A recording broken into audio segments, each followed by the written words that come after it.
예, 여러분들 반갑습니다. Rất vui được gặp mọi người ạ. 예, 오늘 귀한 시간 내셔서 이렇게 와주셔서 감사드립니다. Rất cảm ơn mọi người đã dành thời gian quý báu để tham dự trong buổi hôm 우리 nay ạ. 되게 반가운 얼굴들도 있네요. Và cũng có rất là nhiều khuôn mặt thân quen ạ. 네. 한 주간 하나님의 말씀, 성경을 배우게 되어서 너무 기쁘게 생각합니다. Dạ vâng, tôi rất là vui khi mà trong một tuần này có thể học về sách Kinh Thánh là sách của ông trời cùng với mọi người ạ. 네, 이번 주 잘 들어보시면은 아마 성경 안에서 중요한 진리를 확인하실 수 있을 겁니다. Và nếu như mà mọi người học kỹ trong tuần này ạ, thì có lẽ rằng chúng ta sẽ tìm kiếm được chân lý ở trong sách Kinh Thánh này ạ. 예, 아브라함 링컨은 미국에서 아주 사랑받는 대통령이었습니다. 지금도 그렇고요. Abraham Lincoln là vị tổng thống Mỹ được rất nhiều người Mỹ yêu mến cho đến thời điểm hiện nay ạ. 예, 성경은 하나님이 인간에게 주신 최고의 선물이다. Và ông từng có câu rằng Kinh Thánh chính là món quà tuyệt vời nhất mà Thượng Đế ban cho con người ạ. 예, 성경 안에 아주 중요한 내용이 들어있다는 말이거든요. Tức là ở trong cuốn sách Kinh Thánh này có một cái mẩu thông điệp rất là quan trọng ạ. 그래서 여기에 성경을 잘 배워보시면 Và nếu như mà chúng ta học kỹ nội dung ở trong cuốn sách Kinh Thánh này ạ, 우리 인생에 아주 중요한 선물을 얻으실 수가 있을 겁니다. thì chúng ta sẽ đón nhận được cái món quà rất quý báu cho cuộc đời của chính mình ạ. 제가 잠깐 기도하고 Và trước khi bắt 시작하겠습니다. đầu thì thầy xin phép cầu nguyện ạ. 사랑이 많으신 하나님 감사드립니다. Chúng con xin dâng lời cảm tạ Đức Chúa Trời là Cha đầy dẫy tình yêu thương. 또 오늘 이 귀한 시간, 귀한 분들을 모시고 성경을 배울 수 있는 소중한 시간 주셔서 Chúng con 감사드립니다. cảm tạ ơn Chúa vì Ngài ban cho chúng con thì giờ quý báu để học về sách Kinh Thánh cùng với những người quý báu. 우리의 마음을 열어주시고 진리를 탐구하는 마음을 허락해 주시옵소서. Xin Chúa mở tấm lòng chúng con và mang theo tấm lòng có thể tìm kiếm chân lý. 말하는 자들의 입술을 주장해 주셔서 또 하나님의 진리의 말씀이 가감 없이 전해질 수 있도록 Vậy 도와주시옵소서. xin Chúa Ngài chủ quản môi miệng của người giao giảng để lời chân lý của Đức Chúa Trời có thể được giao giảng một cách dạn dĩ. 듣는 자들의 귀와 마음을 열어주셔서 분별력을 주시고 참과 거짓을 확인할 수 있는 그런 시간들 될 수 있도록 도와주시옵소서. Xin Chúa mở tấm lòng và đôi tai của những người lắng nghe để mọi người có khả năng biết phân biệt được điều gì là thật, điều gì là giả. 한 시간의 모든 시간을 주님께 맡깁니다. Thời gian này chúng con xin giao phó lên cho Chúa. 예수님 이름으로 Chúng con thành kính cầu nguyện nhận 기도드렸습니다. danh Đức Chúa Giêsu Christ. Amen. 예, 성경을 한 구절 찾아보겠습니다. Chúng ta sẽ cùng tìm một câu ở trong cái sách Kinh Thánh này ạ. 시편 90편입니다. Chúng ta cùng mở sách Kinh Thánh Thi Thiên đoạn 19 ạ. 시편 90편. Thi Thiên đoạn 90 ạ. Thi Thiên đoạn 90 ạ.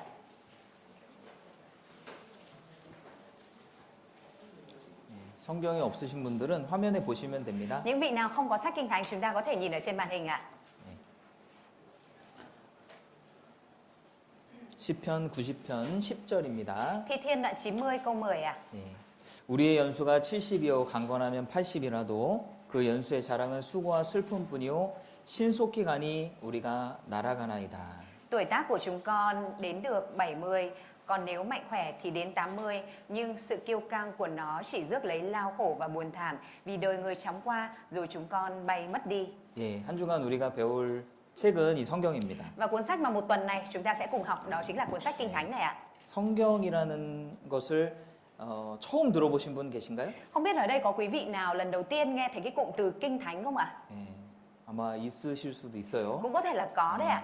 그리고 성경을 알고 있다 할지라도 Và cho dù là mình đã từng biết đến cái tên Kinh Thánh đi nữa 이게 ạ, 어떤 책인지는 아마 잘 모르는 분들이 많으실 nhưng mà 겁니다. có lẽ rằng sẽ có nhiều quý vị là không biết được rằng rốt cuộc trong cái cuốn sách Kinh Thánh này ghi chép nội dung gì ạ. 예, 우리가 한 주간 배울 이 성경책이고요. Đây chính là cuốn sách Kinh Thánh mà trong tuần này chúng ta sẽ cùng học ạ. 예, 오늘 정말 잘 오셨습니다. Ngày mọi người đến nhá, như ngày hôm nay là rất là tốt rồi ạ. 아마 지금은 잘 모르실 거예요. Có lẽ rằng hiện tại thì mọi người chưa biết được điều này ạ. 그런데 이 내용을 배워보시면 Tuy nhiên nếu như mà mọi người học về nội dung này rồi ạ, 성경을 배우길 참 잘했다라고 생각하실 겁니다. thì mọi người sẽ có cái suy nghĩ rằng cái việc mà mình lựa chọn học sách Kinh Thánh là một lựa chọn rất đúng đắn ạ.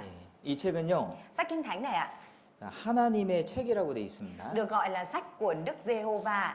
여호와는 Giê-hô-va 창조주의 이름이거든요. là tên của đấng sáng tạo ạ. 이름의 뜻은 스스로 있는 자다라는 뜻이에요. Và ý nghĩa của cái tên Jehovah đó là đấng tự hữu ạ. 그래서 이 책은 Và vậy nên cuốn sách Kinh Thánh này ạ, 사람이 썼지만 mặc dù là do con người ghi chép lại ạ, 사람의 뜻과 생각을 기록한 책이 아니고요. tuy nhiên đây không phải là cuốn sách được ghi chép dựa trên suy nghĩ của con người ạ, 우주 만물을 창조한 창조주가 mà là đấng sáng tạo ra vũ trụ và muôn vật. 사람에게 자기 뜻을 전하기 위해서 이 책을 사람을 통해서 쓰신 겁니다. Phán ra và để cho con người ghi chép lại cái ý muốn của mình vào trong cuốn sách này ạ. 예. 그래서 우리가 오늘 첫 시간인데요.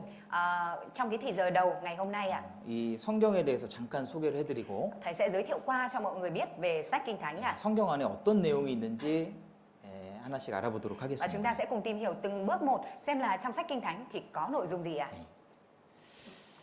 욥기에 보면 이런 말씀이 있어요. Ở trong sách Kinh Thánh Gióp có một câu như thế này ạ. 입이 식물의 맛을 변별한 같이 귀가 말을 분별하나니. Vì tai phân định lời nói như miệng nếm thức ăn. 예.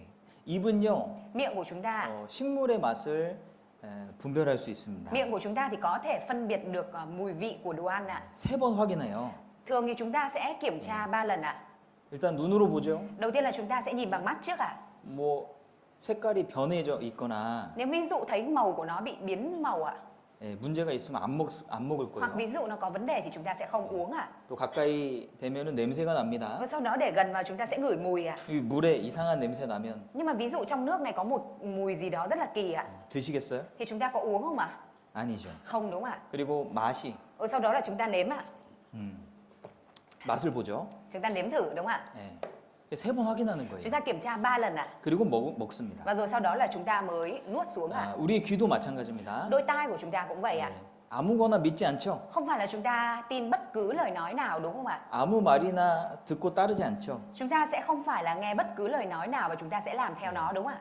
음식을 분별하는 것처럼 Giống như cái việc chúng ta cũng sẽ phân biệt và kiểm tra đồ ăn ạ. 우리의 귀는 Thì đôi tai của chúng ta cũng vậy. 우리의 이성은 Cái lý trí của chúng ta ạ, 말을 분별할 수 있다는 có 거죠. thể phân biệt được lời nói ạ. 예. 그래서 이것이 참인지 거짓인지 분별하고 Chúng ta có thể phân biệt được rằng cái lời này nó là thật hay là 또 giả. 나에게 필요한 것인지 아닌 것이신지도 분별할 수 Và chúng 있습니다. ta cũng có thể phân biệt được rằng điều này nó có cần thiết đối với mình hay không ạ. 예, 그러니까 들어보면 아는 거예요. Tức là chúng ta nghe thì chúng ta có thể phân định được ạ.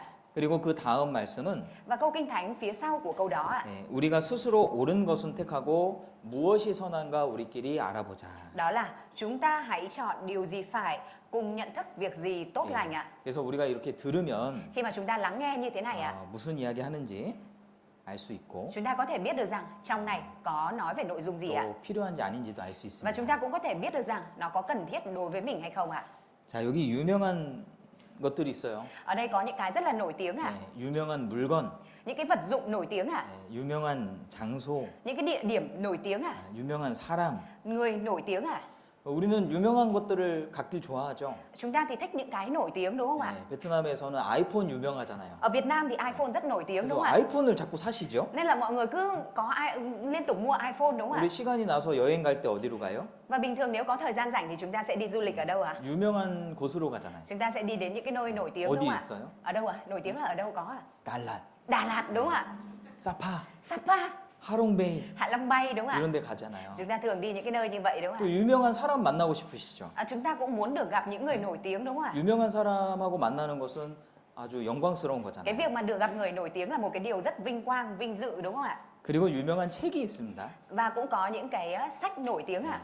세상에서 가장 유명한 책 Cái cuốn sách nổi tiếng nhất ở trên thế giới ạ, 성경입니다. đó chính là sách Kinh Thánh ạ. 이 성경은요 Cuốn sách Kinh Thánh này ạ, 인류 역사상 가장 영향력 있는 책이다라고 그래요. người ta đánh giá rằng sách Kinh Thánh là cuốn sách có sức ảnh hưởng lớn nhất ở trên toàn thế giới ạ. 가장 오래된 책이고요. Sách Kinh Thánh cũng là cuốn sách lâu đời nhất ạ. 가장 오랫동안 기록이 됐습니다. Và cuốn sách Kinh Thánh cũng là cuốn sách được ghi chép trong thời gian lâu nhất ạ. 그리고 가장 많은 사람들에 의해서 기록됐을 거예요. Và cuốn sách Kinh Thánh có lẽ cũng là cuốn sách được ghi chép bởi nhiều người nhất ạ. 40명의 사람들이 하나님의 말씀을 받아서 기록했습니다. 40 ký giả đã lắng nghe lời phán của Đức Chúa Trời, của ông Trời và ghi chép lại ạ. 그리고 가장 많이 팔린 책이죠. Và sách Kinh Thánh cũng là cuốn sách bán chạy nhất ạ. 예, AI에게 물어봤습니다. Thầy cũng đã hỏi AI rằng 예, 가장 많이 팔린 책이 무엇이냐? cuốn sách bán chạy nhất trên thế giới là sách nào? 바로 나오는 게 성경입니다. Nó trả lời ngay là sách Kinh Thánh ạ. 상상할 수 없이 많이 팔렸습니다. Bán nhiều đến mức chúng ta không tưởng tượng nổi ạ. 2020년에 세계 종교 분포도를 조사했는데요. Và theo cái bản đồ điều tra cái tỷ lệ tôn giáo phân bổ tôn giáo ở trên thế giới vào năm 2020 ạ. 여기 기독교라는 것은 Ở đây ạ, Cơ đốc giáo ạ. 천주교와 개신교를 합쳐놓은 겁니다. Cơ đốc giáo là gộp giữa Tin lành và Thiên Chúa giáo ạ. 그러니까 성경을 믿는 사람들을 말하는 거예요. Tức là ở đây Cơ đốc giáo là nói về những người tin vào sách Kinh Thánh ạ. 28.8%가 이 성경을 믿습니다. 28,8% dân số ở trên thế giới đang tin vào sách Kinh Thánh ạ. 전 세계 인구가 몇이죠? Hiện tại dân số trên thế giới là bao nhiêu ạ? 82억 정도 되죠. Khoảng 8,2 tỷ người đúng không ạ? 엄청나게 많은 사람들이 이 성경을 믿고 있다는 거예요. Với cái tỷ lệ này thì mang theo ý nghĩa là đang có rất nhiều người tin vào sách Kinh Thánh đấy ạ. 3-4명 중에 한 명은 전 세계 인구 중에 3-4명 중에 한 명은 성경을 믿는다. Trên thế giới cứ khoảng 3 cho đến 4 người thì lại có một người tin vào sách Kinh Thánh ạ. 이건 엄청난 수치예요. Đây là một cái chỉ số rất ngạc nhiên đấy ạ. 그러니까 세상에서 가장 유명한 책이 바로 성경입니다. Và cuốn sách nổi tiếng ở trên thế giới nhất đó chính là sách Kinh Thánh ạ. 이 세상에서 가장 돈을 많이 버는 나라가 어디예요? Mọi người theo mọi người quốc gia nào là quốc gia kiếm được nhiều tiền nhất trên thế giới ạ? 어디예요? Ở đâu ạ? 제일 돈이 많은 나라. Quốc gia nhiều tiền nhất à? 베트남? Việt Nam à? 한국? Hàn Quốc à? 미국이잖아요. Mỹ à? 가장 군사력을 많이 보유한 군사력 1위 국가 어디죠? Quốc gia mà có cái lực lượng quân đội mạnh nhất thế giới là ở đâu ạ? 미국이잖아요. Là Mỹ à? 미국 대통령은 Tổng thống Mỹ à? 취임 선서할 때 Khi mà tuyên thệ nhậm chức à? 성경 위에다 손을 얹고 취임 선서를 합니다. Thì các tổng thống Mỹ sẽ phải đặt tay ở trên cuốn kinh thánh của mình và tuyên thệ à? 이렇게. Giống như thế này à? 그리고 선서문에는 Và trong cái bản đọc tuyên bố nhậm chức à? 하나님께 도움을 구하는 그런 선언을 합니다. Họ sẽ phải tuyên bố rằng phải cần nhờ sự giúp đỡ của Chúa à? Hãy giơ tay phải lên và lặp lại theo tôi. Tôi, Donald John Trump, nghiêm nghị thề Tôi, Donald Trump, nghiêm nghị thề rằng tôi sẽ trung thành thực thi rằng tôi sẽ trung thành thực thi chức vụ Tổng thống Hợp chủng quốc Hoa Kỳ chức vụ Tổng thống Hợp chủng quốc Hoa Kỳ và sẽ cố gắng hết khả năng của mình và sẽ cố gắng hết khả năng của mình để gìn giữ, bảo hộ và che chở để gìn giữ, bảo hộ và che chở hiến pháp của Hoa Kỳ. hiến pháp của Hoa Kỳ. Xin Chúa giúp đỡ tôi. Xin Chúa giúp đỡ tôi. Xin chúc mừng. 놀랍지 않습니까? Không ngạc nhiên hay sao ạ? 미국의 달러에는 Hay như ở trên đồng đô la Mỹ à? 우리는 하나님을 믿는다라고 기록해놨어요. Họ khắc ghi dòng chữ rằng chúng tôi tin Chúa à? 달러 갖고 계신 분 계시죠? Có quý vị ở đây mình có đồng đô la Mỹ không ạ? 한번 보세요. Chúng ta hãy thử dở ra mà xem nha. 하나님을 믿습니다. Chúng tôi tin Chúa à? 자, 이 달러 화폐에는 가장 중요한 것들을 새기거든요. Ở trên tiền tệ thì thường người ta sẽ khắc ghi những cái nội dung quan trọng nhất à? 그래서 베트남 화폐에는 호치민의 화상이 있죠. Và vậy nên trên tiền Việt Nam đồng thì có khắc hình Bác Hồ đúng không ạ? 가장 중요한 인물이잖아요. Bởi vì 그죠? đây là nhân vật quan trọng nhất đối với chúng ta đúng không ạ? 자, 이 세상에 Ở trên thế giới này ạ, 하나님을 믿는 사람들이 정말 많은 거예요. có rất nhiều người tin vào Chúa ạ. 지난 1000년간 Người ta bình chọn ra sự kiện quan trọng nhất trong 1000 năm qua. 가장 중요한 100가지 사건을 뽑아봤습니다. 미국의 어떤 잡지에서. Có một tạp chí nọ ở Mỹ ạ, người ta đã bình chọn ra 100 sự kiện nổi bật nhất trong 1000 năm qua ạ. 지난 1000년 동안 Trong suốt 1000 năm qua ạ, 얼마나 많은 일이 있었어요. đã có biết bao nhiêu việc xảy ra. 여기 그림을 보시면은 Chúng ta nhìn ở trong bức hình này có thể thấy được ạ. DNA가 발견이 되고 DNA đã được phát hiện ra. 세포를 복제를 하고 Người ta có thể sao chép cái 세포를 tế bào ạ. 그리고 달나라를 갔다 오고 Và trong 1000 năm qua thì người ta cũng đã đặt chân đến mặt trăng ạ. 자동차가 개발되고 Người ta cũng đã phát minh ra xe hơi, 비행기가 개발이 되고 phát minh ra máy bay ạ. 엄청난 일들이 있었잖아요. Đã có rất nhiều chuyện lớn xảy ra đúng 근데 không ạ? 가장 중요한 사건으로 뽑힌 것이 뭐냐면 Nhưng mà cái chuyện nổi bật nhất trong số 1000 trong số tất cả những cái câu chuyện nổi bật nhất trong 1000 năm qua ạ. 구텐베르크가 인쇄술을 발명하고 Khi mà Gutenberg phát minh ra kỹ thuật in ấn 가장 먼저 찍은 것이 성경입니다. thì cái đầu tiên ông in đó là sách Kinh Thánh 그 인쇄술의 발명이 지난 1000년 동안 가장 큰 사건으로 뽑혔습니다. Và người ta đã chọn ra cái sự kiện quan trọng nhất trong 1000 năm qua, đó chính là sự kiện bản sao Kinh Thánh ạ. 그리고 이 사건으로 인해서 Và bởi sự kiện này ạ, 당시 유럽에 이 성경이 엄청나게 보급이 됐습니다. sách Kinh Thánh ngày đó đã được phổ cập rất rộng rãi ở khu vực châu Âu ạ. 이게 600년 전이거든요. Đây là của khoảng 600 năm trước ạ. 당시에 가장 많이 읽힌 책이 성경이에요. Và thời điểm đó cuốn sách được đọc nhiều nhất cũng là sách Kinh Thánh ạ. 지금도 마찬가지입니다. Bây giờ cũng tương tự như vậy ạ. 이게 구텐베르크가 만들었던 인쇄 기계인데요. Đây chính là cái máy in do Gutenberg đã phát minh ra ạ. 처음으로 찍어낸 것이 성경입니다. Và cái đầu tiên ông in ra đó là sách Kinh 네, Thánh ạ. 지금도 그대로 잘 보존돼서 남아 Và 있습니다. bây giờ cuốn sách Kinh Thánh ngày đó được in ra vẫn được bảo tồn cho đến bây giờ ạ. 자, 지금은 오늘이 2026년입니다. Hiện tại chúng ta đang sống ở năm 2026 ạ. 그러면 Vậy thì ạ, 1000년 전, 2000년 전. 1000 năm trước hay 2000 năm trước ạ? 그럼 1년이 나오겠죠, 1년. Vậy thì ạ, đến tiếp nữa thì nó sẽ ra là năm 1 đúng không ạ? 기원입니다, 기원. Năm 1 người ta còn gọi nó là công nguyên ạ. 언제부터 2026년이 됐을까요? Vậy thì tính từ thời điểm nào mà đến nay đã là năm 2026 ạ? 이 예수님의 탄생을 기점으로 하고 있습니다. Người ta đang lấy năm 1 ở đây là năm sinh của Đức Chúa Giêsu để chia ra ạ. 예수님이 태어나기 전을 BC라고 그래요. Before Christ입니다. Trước khi Đức Chúa Giêsu được sinh ra thì người ta gọi là BC, tức là trước công nguyên ạ, before Christ ạ. AD라는 것은 아노 도미니라는 뜻인 라틴어인데 주후라는 뜻입니다. 주의 해. Sau khi mà Đức Chúa Giêsu sinh ra thì người ta gọi là AD, tức là Anno Domini, có nghĩa là năm sau Chúa. 이 내용이 6학년 역사 교과서에도 나오거든요. Nội dung này cũng được xuất hiện ở trong sách lịch sử giáo khoa lớp 6 của chúng ta đấy ạ. 네, 읽어주실래요? Ở trong này có nói ạ, công lịch lấy năm tương truyền của Chúa Giêsu ra đời làm năm đầu tiên của công nguyên. Trước năm đó là trước công nguyên. 자, 우리는 좀 생각을 해봐야 됩니다. Vậy thì chúng ta cần phải suy nghĩ xem ạ. 어째서 이 성경이 Làm thế nào 이렇게 많은 사람들이 읽고 있고 mà sách Kinh Thánh này lại đang được rất nhiều người đọc như vậy ạ? 또 성경의 주인공은 예수님이거든요. Và nhân vật chính ở trong cuốn sách Kinh Thánh này là Đức Chúa Giêsu ạ. 예수라는 인물이 Vậy thì rốt cuộc cái người tên là Giêsu này ạ 어떤 사람이길래 là một người như thế nào 그 ạ? 사람을 기준으로 Mà nhân loại ạ, 연대가 나뉘어졌을까? nhân loại lại lấy người đó để chia ra niên đại ạ. 전 세계의 대부분의 나라는 이 서기 연대를 씁니다. Và đại đa số tất cả các quốc gia ở trên thế giới thì đang đều sử dụng cái năm công lịch này ạ. 네. 자, 이것은요. Và điều này ạ 우리도 성경을 통해서 예수님을 받아들이면 cho chúng ta biết được rằng nếu như mà chúng ta cũng tiếp nhận Đức Chúa Giêsu thông qua sách Kinh Thánh ạ, 반드시 변화가 있다는 것을 말해주는 거예요. thì nhất định trong đời sống của chúng ta sẽ có sự thay đổi ạ. 성경은 가장 많이 번역된 책입니다. Sách Kinh Thánh cũng là cuốn sách được dịch ra nhiều ngôn ngữ nhất trên 전 thế giới 세계 ạ. 3,000개 이상의 언어로 번역이 됐고 Sách Kinh Thánh đã được dịch ra hơn 3.324 ngôn ngữ ạ. 네, 2년 전에는요. Và khoảng 2 năm trước đây ạ, 우리 따이 민족의 언어로도 번역이 됐습니다. sách Kinh Thánh cũng đã được dịch ra ngôn ngữ Tài ạ. 네, 따이 민족. Dân tộc Tài. 여기 따이 민족 있어요? Ở đây có ai dân tộc Tài không ạ? 없죠. Không có ạ. 전 세계에 언어가 7,000개가 넘습니다. Ở trên thế giới có khoảng hơn 7.000 ngôn ngữ ạ.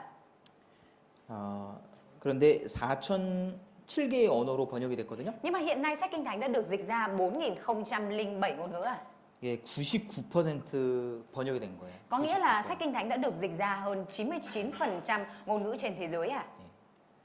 지구상의 99%의 사람들은 자기 언어로 된 성경을 읽을 수가 있습니다. Điều này mang theo ý nghĩa rằng 99% dân số ở trên thế giới đang có thể đọc sách Kinh Thánh bằng chính ngôn ngữ của mình ạ. 엄청나게 많이 번역이 된 거예요. Sách Kinh Thánh đã được dịch ra rất nhiều ngôn ngữ đấy ạ. 지구상의 국가의 수가 200개가 조금 넘습니다. Số các quốc gia ở trên thế giới chỉ khoảng hơn 200 quốc gia thôi ạ. 예. 그런데 이 언어의 개수는 엄청나게 많죠. Nhưng mà ngôn ngữ thì nói nhiều hơn thế đúng không ạ? 우리 베트남에도 Ở Việt Nam của chúng ta 54개의 민족이 있어요. có 54 dân tộc ạ. 예. 그 민족마다 언어가 다 있습니다. 그렇죠? Và mỗi dân tộc thì đều có một cái ngôn ngữ riêng của mình đúng không 그러니까 ạ? 한 국가 안에서도 많은 종류의 언어로 번역이 되는 거죠. Bởi vậy nên ạ, cái sách Kinh Thánh này đã được dịch ra nhiều ngôn ngữ ở trong một quốc gia ạ. 그죠? Đúng không ạ? 가장 오래된 책이죠. Sách 성경은. Kinh Thánh cũng là cuốn sách lâu đời nhất ạ. 네. 가장 오래된 것은 3,500년 전에 기록이 됐고요. Cuốn sách Kinh Thánh lâu đời nhất là được ghi chép cách đây 3.500 năm trước ạ. 가장 최근에 기록된 것은 1,900년 전에 기록됐습니다. Sách Kinh Thánh được ghi chép gần đây nhất là cách đây 1.900 năm trước ạ. 예, 이거는 베트남에서 가장 오래된 책이에요. Đây là cuốn sách lâu đời nhất ở Việt Nam ạ. 예, 대월사기라는 책인데요. Sách này tên là Đại Việt Sử Ký ạ. 전 왕조 시대에 기록이 Nó 됐습니다. được ghi chép vào thời đại nhà Trần ạ. 여기에 베트남 역사가 기록이 돼 Và ở 있어요. trong này thì có ghi chép lịch sử của Việt Nam ạ. 랑롱꾸원과 어우거가 여기 나옵니다. Trong này có xuất hiện câu chuyện của Lạc Long Quân và Âu Cơ ạ. 예, 그래서 방랑국이 어떻게 시작됐는지 나와요. Và bởi vậy nên ở đây có ghi chép cho chúng ta biết được nhà nước Văn Lang được hình thành như thế nào ạ. 이 책 읽어보신 분 계셔요? Có quý vị nào đã từng đọc sách này không ạ? 아마 거의 없을 거예요. Có lẽ là gần như là không ạ. 예, 이렇게 오래된 책은 읽을 수가 없어요. Những cái cuốn sách lâu đời như thế này khó để mà bây giờ người ta đọc ạ. 일단 문자가 Trước tiên là chữ viết ạ, 한자에 한자 là chữ Hán ạ. 읽을 수가 없어요. Chúng ta không có thể đọc được ạ. 그리고 우리 시대가 안 맞습니다. Và nó không hợp thời với chúng ta nữa ạ. 예, 우리 시대는 과학이 발달된 시대잖아요. Thời đại của chúng ta bây giờ là một thời đại khoa học phát triển rồi ạ. 엉뚱한 내용이 기록돼 있으면 그것을 받아들일 수가 없는 Nếu 시대예요. như mà có một cái nội dung gì lung tung ạ thì chúng ta không có thể nào mà tiếp nhận được ạ. 그런데 여전히 Tuy nhiên, 많은 사람들이 읽고 있어요. sao mà sách Kinh Thánh này bây giờ vẫn lại được đang rất nhiều người đọc ạ? 예, 읽는다는 건 읽을 만한 가치가 있기 때문에 그런 Có 거예요. người đọc có nghĩa là nó có giá trị để đọc ạ. 많은 사람들이 지금도 읽고 감동을 받습니다. Có rất nhiều người vẫn đang đọc và rất nhiều người được nhận sự cảm động từ đây ạ. 성경은 가장 많은 사람에게 영향을 준 책이에요. Sách Kinh Thánh là cuốn sách gây ảnh hưởng cho nhiều người nhất ạ. 기독교인이 2000년 동안 Trong vòng 2.000 năm qua 7천만 명이 죽었다. đã có 70 triệu người Kitô hữu đã bị giết ạ. 예, 이 성경을 전하기 위해서 많은 사람들이 죽었습니다. Để truyền giao sách Kinh Thánh này ạ thì trong vòng 2.000 năm qua đã có rất nhiều người chết ạ. 한국에도 Ở riêng Hàn Quốc ạ, 하나님을 믿는 국가가 아니었거든요. vốn dĩ không phải là một quốc gia tin vào Chúa ạ. 170년 정도 전에 Khoảng 170 năm trước ạ, 이 서양에서 선교사들이 들어왔습니다. các nhà truyền giáo ở phương Tây đã qua Hàn Quốc ạ. 그때는 이제 한국에서는요, 이 쇄국 정책을 펼치고 있었어요. Lúc đó ạ, Hàn Quốc nó đang 개방이 안 돼 ở 있습니다. trong một cái chế độ đó là một chế độ là không có mở cửa trong mọi lĩnh vực ạ. 예, 들어오면 죽인다. Nếu như mà có một cái quân từ nước khác đến thì họ sẽ giết ạ. 근데 계속 들어오는 거예요. Nhưng mà liên tục những nhà truyền giáo của nước ngoài 그 đi vào Hàn Quốc ạ. 최초의 선교사는 Nhà truyền giáo đầu tiên đi vào Hàn Quốc ạ, 이 성경책, 한자로 된 성경책을 전하고 죽었어요. đã cầm theo cuốn Kinh Thánh bằng tiếng Hán và ngay lập tức truyền giao cuốn đó và sau đó là chết luôn ạ. 예, 이 베트남에도 Ở Việt Nam ạ, 이 성경을 번역하고 전하면서 돌아가신 분들이 많이 있습니다. có lẽ là cũng có nhiều người đã qua đời trong khi mà dịch sách Kinh Thánh và truyền giao sách Kinh Thánh ạ. 예, 그분들의 묘지를 이렇게 모아놓은 그런 장소도 있잖아요. Và cũng có 추모하는. những cái địa điểm riêng để tổ chức làm một cái khu mộ cho những người đó, đúng không ạ? 예. 어째서 이렇게 많이 죽었을까? Nhưng mà vì sao lại có nhiều người sẵn sàng chết như vậy ạ? 생명보다 중요한 건 없잖아요. Không có điều gì quý hơn sinh mạng mà, đúng không ạ? 도대체 여기 뭐가 Vậy 있길래 thì rốt cuộc là sách Kinh Thánh có cái gì mà họ chấp nhận hy sinh như vậy ạ? 이렇게 많은 사람들이 이것을 전하다가 죽었을까? Sách Kinh Thánh có cái điều gì mà lại nhiều người sẵn sàng chết để có thể truyền giao cuốn sách Kinh Thánh này như vậy ạ? 지금도 내 옆에 있는 사람이 Bây giờ cái người ở bên cạnh mình đang ngồi cạnh mình 왜 ạ, 이렇게 성경을 배워보자고 sao cứ bảo 나를 mình học sách Kinh 조를까? Thánh ạ? Sao cứ nhờ mình nài nỉ mình hoài ạ? 왜 그럴까요? Sao thế ạ? 둘 중 하나죠. Chỉ có thể là một trong hai đáp án thôi ạ. 미쳤거나 Một là bị điên rồi ạ, 아니면 정말 중요한 것이 있거나 hoặc là hai là trong này thực sự có nội dung rất là quan trọng ạ. 둘 중 하나입니다. Chỉ có thể là một trong hai, đúng không ạ? 근데 아마 옆에 있는 분이 정상적으로 살아가실 것 같은데요. Nhưng mà nhìn cái người bên cạnh thì có vẻ là lối sống có vẻ bình thường chứ không phải là bất thường, đúng không 좀 미친 사람은 아니겠죠? ạ? Trông không phải giống người điên, đúng không ạ? 그죠? Đúng không ạ? 예, 배워보시면은 Nói chung là nếu như mà chúng ta học thử Gì về đã sách sẽ Kinh không Thánh này được. một cách khách quan thì chúng ta sẽ biết được ạ. 제가 Thầy ạ, 오늘 여러 가지 말씀을 전해드려야 되기 때문에 vì thầy hôm nay sẽ phải chia sẻ rất là nhiều lời ạ. 예, 조금 빨리빨리 말씀드릴 거예요. Nên là thầy sẽ chia sẻ một cách nhanh chóng ạ. 오늘 빨리 끝내야 되잖아요, 그죠? Hôm nay phải kết thúc sớm cho mọi người, đúng không ạ? 알겠습니다. Dạ. 자, 성경에 있는 내용을 한 단어로 압축시키자면은 Nếu như mà chúng ta tóm lược tất cả những nội dung ở trong sách Kinh Thánh thì có thể tóm lược lại bằng một từ ạ. 진리라고 말할 수 있습니다. Đó là chân lý ạ. 같이 한번 읽어볼까요? Chúng ta cùng đọc câu Kinh Thánh trên màn hình được không ạ? Các 진리를 ngươi sẽ 알지니 biết chân lý 진리가 너희를 và chân lý 자유케 sẽ 하리라. giải phóng các ngươi. 요즘 진리라는 말은 잘 안 쓰죠? Dạo gần đây chúng ta không hay sử dụng cái từ chân lý, đúng không ạ? 이 성경의 말씀은 진리입니다. 진리. Nội dung ở trong sách Kinh Thánh chính là chân lý à. 쉬운 표현으로 바꿔보자면 Nếu như mà đổi cái từ chân lý này ra một cách dễ hiểu hơn hả? 진리는 사실이라는 거예요. Thì chân lý là nói về sự thật ạ. 거짓은 Điều giả dối à? 진리가 될 수 없어요. Thì không có thể trở thành sự thật được ạ. 그리고 일시적인 Không có 것은 thể trở thành chân lý được ạ. 진리가 될 수가 없습니다. 일시적인 것. Cái gì mà nhất thời ạ thì nó không có thể trở thành chân lý được ạ. 진리가 되려면 Để mà có thể trở thành chân lý ạ 불변하는 사실이어야 돼요. thì nó phải là một sự thật bất biến ạ. 예, 그래서 Bởi vậy nên ạ, 태양이 어디서 뜹니까? mặt trời mọc đằng nào ạ? 동쪽에서 뜨죠? Mặt trời mọc đằng đông đúng không ạ? 예. 내년에도 Năm sau, 10년 뒤에도 10 năm sau thì sao ạ? 1000년 뒤에도 1000 năm sau thì sao ạ? 항상 동쪽이죠. Nó luôn luôn mọc ở đằng đông đúng không ạ? 예, 그런 것을 진리라고 하는 거예요. Cái đó được gọi là chân lý à. 한 번 죽는 것은 사람에게 정하신 것이요 그 후에는 심판이 있으리니. Trong Kinh Thánh có câu theo như đã định cho loài người phải chết một lần rồi chịu phán xét. 한 번 사람이 태어나서 죽는 것은 진리입니다. Cái việc mà con người sinh ra một lần và sau đó chết đi, đó là chân lý à. 그런데 이 성경 안에 진리가 있다는 거예요. Tuy nhiên, ở đây đang nói rằng trong cuốn sách Kinh Thánh này lại có chân lý à. 그리고 진리는 답이라고 말할 수 있어요. Và chân lý có thể nói đó là đáp án à. 답이라는 것은 뭘까? Đáp án là gì đây ạ? 답은 아주 쉬운 거죠. Đáp án thì rất dễ đúng không ạ? 아는 사람에게는 쉽고 Người nào biết đáp án thì rất dễ à. 예, 모르는 사람들에게는 어려운 거예요. Còn người nào không biết thì rất khó à. 여러분 시험 학교 다닐 때 시험 보시잖아요. Hồi xưa đi học mọi người cũng giải đề thi rồi đúng không ạ? 아는 것이 다 나왔어요. Cái gì mà toàn câu mình biết ạ. 얼마나 재밌어요. Mình thấy đề thi thú vị biết bao đúng không ạ? 시험 시간이 기다려지죠. Mình sẽ cảm thấy rất là trông chờ cái Đúng giờ rồi, đi 재밌죠. thi đúng không ạ? Rất là vui ạ. 예, 근데 모르면 Nhưng mà ví dụ không biết ạ, 너무 힘들어요. rất là mệt mỏi đúng không ạ? 그죠? Đúng không ạ? 자, 여기 비밀번호는 4자리입니다. Cái mật khẩu của cửa này chỉ có 4 số thôi ạ. 너무 쉬워요. Rất dễ ạ. 4자리 숫자 너무 쉽죠? 4 số thôi, rất dễ đúng không ạ? 아는 사람에게는 너무 쉬운 거예요. Người nào biết thì rất dễ ạ. 모르면 Còn nếu không biết ạ 어려워요. thì rất khó ạ. 진리가 Chân 그렇습니다. lý cũng vậy ạ. 진리는 Chân lý ạ 예, 우리 인생의 답을 예, 주고 있거든요. đang chân lý cho chúng ta đáp án về cuộc đời của chúng ta. 예, 우리는 예, 진리에 대해서 성경을 통해서 배워봐야 됩니다. Chúng ta sẽ phải cần học về chân lý về cuộc đời của chúng ta thông qua sách Kinh Thánh ạ. 자, 이거 한번 보실까요? Chúng ta cùng xem cái này được không ạ? 아, 닭이 먼저냐, 알이 먼저냐? Quả trứng có trước hay con gà có trước ạ? 예, 여러분들 어떻게 생각하세요? Mọi người thì nghĩ thế nào ạ? 예? 뭐가 먼저일까요? Mọi người nghĩ cái nào có trước ạ? 달걀이 먼저다. Ai nghĩ là quả trứng có trước giơ tay ạ? 닭이 먼저다. Ai nghĩ con gà có trước giơ tay ạ? 오, 예, 모르겠다. Ai nói rằng không biết giơ tay ạ? 한번 보실까요? Vậy thì chúng ta cùng kiểm tra này ạ. Thế thì giải thích xem các ổ gà được sinh ra như thế nào? Gà ra từ trứng. Thế thì trứng ra từ đâu? Trứng ra từ gà. Nếu vậy thì gà có trước chứ. Nhưng mà gà ra từ trứng mà. Gà ra từ trứng nhưng mà trứng nó ra từ đâu? Trứng ra từ gà. Gà ra từ trứng và trứng ra từ gà. Thế thì cái nào có trước? Trứng có trước chứ. 모르면 헷갈리죠.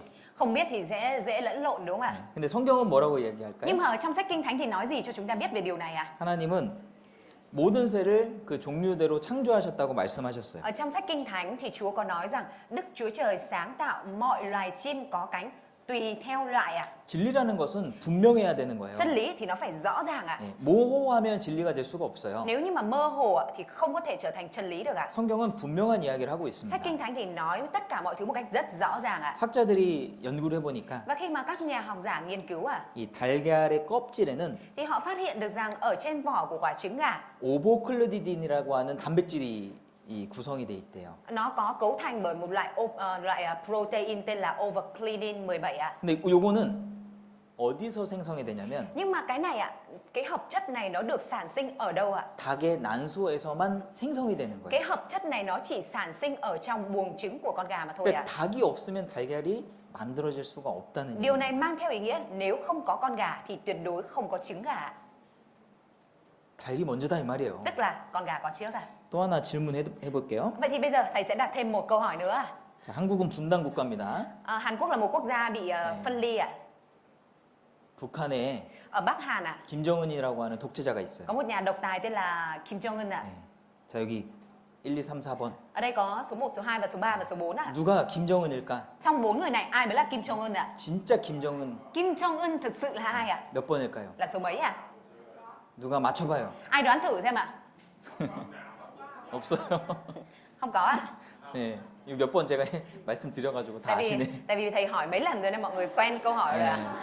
자, 여기에 답이 없지요. Nói chung không có đáp án ở đây đúng không ạ? 근데 제가 이렇게 말씀드리면은 Nhưng khi thầy nói như thế này ạ, 뭐 2번도 나오고 4번도 나오고 막 그래요. cũng có những lúc có người thì nói là số 2, có người thì nói số 4 ạ. 왜 그래요? Tại vì sao ạ? 모르니까. Tại vì không biết ạ. 네.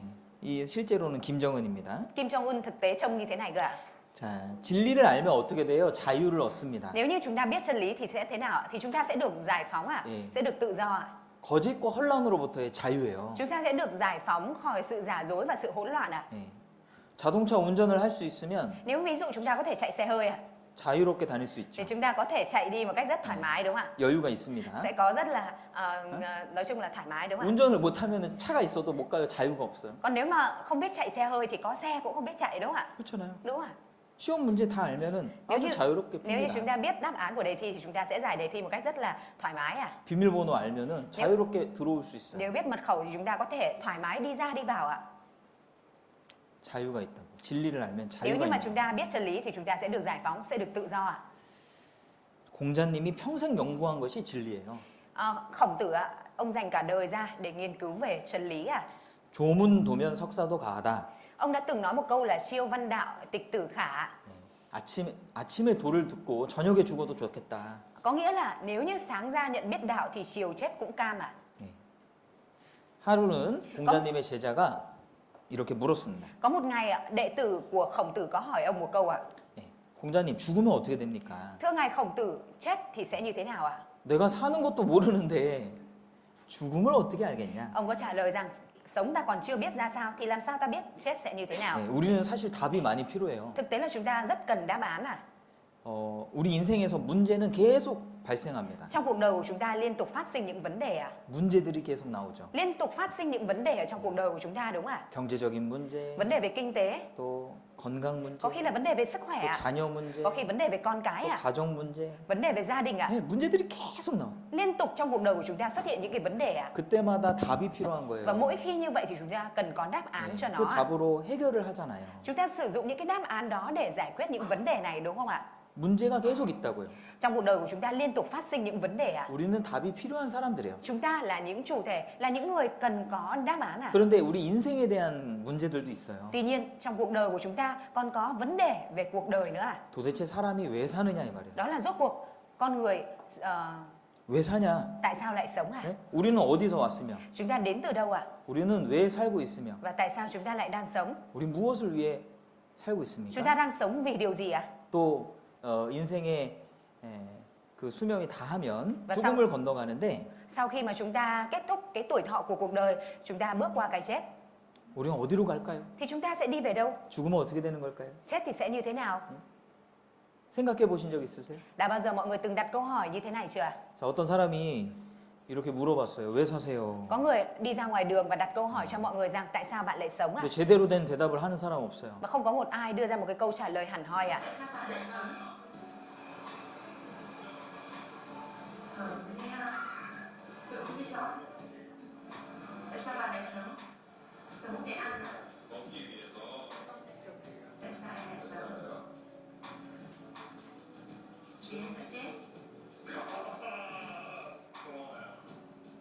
Làm ơn hỏi, tại sao anh lại sống? Sống để ăn. 여러분 우리가 이런 질문을 받는다면 뭐라고 Thưa 대답하시겠어요? mọi người, nếu như mà mọi người nhận được câu hỏi này thì mọi người sẽ trả lời như thế nào ạ? 그냥 살지요. Thì cứ sống thôi. 먹기 위해 살아요? Sống vì ăn à? 돼지입니까? Thế mình là con heo à? 무엇을 위해 삽니까? Mình sống vì điều gì đây à? 돈 벌기 위해 사는 사람도 있고. Cũng có người sống để kiếm tiền à? 자, 잘 먹고 잘 살기 위해서 사는 것도 좋죠. Cái việc để sống ăn ngon mặc đẹp nó cũng là điều tốt à? 네. 그런데 그것은 짐승들도 그렇게 하는 거예요. Tuy nhiên ạ, động vật nó cũng làm điều đó à? 네.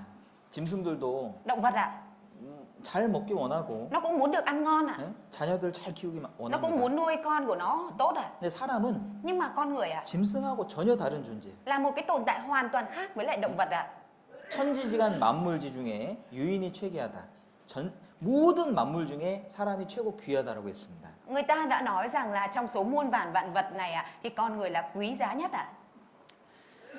천하의 범사가 기한이 있고 모든 목적이 이룰 때가 있나니 Có một câu kinh thánh ở đây nói rằng mọi việc đều có thời điểm, mọi sự dưới bầu trời đều có định kỳ của nó, có kỳ sinh ra, có kỳ chết 우리의 đi. 인생은 기한이 있고 목적이 있어요. Cuộc đời của chúng ta thì có thời điểm và có định kỳ, có mục đích à. 우리의 연수가 정해져 있어요. Cái tuổi thọ của chúng ta thì nó được định sẵn rồi ạ, có giới hạn rồi ạ. 1000년, 2000년, 만년 사는 게 아닙니다. Không phải là chúng ta có thể sống 1000 năm, 2000 năm ạ. 우리 첫날 방금 시작할 때 말씀 찾았잖아요. Vừa nãy cái câu đầu tiên mà chúng ta tìm lúc bắt đầu ấy ạ, cũng đã nói rồi ạ. 우리의 연수가 70이요, 강건하면 80이라도. Tuổi tác của chúng con đến được 70, còn nếu mạnh khỏe thì đến 80. 그 시간을 다 채우면 모두가 죽음을 건너가야 되는 Khi 거예요. mà đạt được đến cái thời điểm đó rồi thì tất cả mọi người đều phải bước qua cái chết ạ. 자, 여기 Như ở đây có một cậu bé ạ. 애기들이 이어 달리기를 하고 있습니다. Mấy cậu bé này thì đang chạy tiếp sức ạ. 열심히 달리고 있어요. Chạy rất nhanh ạ. 근데 Nhưng ạ, 잘못된 길로 가면 안 되는 거예요. nhưng mà chạy nhanh làm gì ạ? Nếu mà chạy ngược lại thì không được đúng không ạ? 반대로 가고 있어, 반대로. Cậu bé này nó đang chạy ngược lại về cái vạch xuất phát ạ. 어째요? Tính thế nào đây ạ? 열심히 사는 것도 중요하지만 Sống một cách siêng năng cũng quan trọng ạ.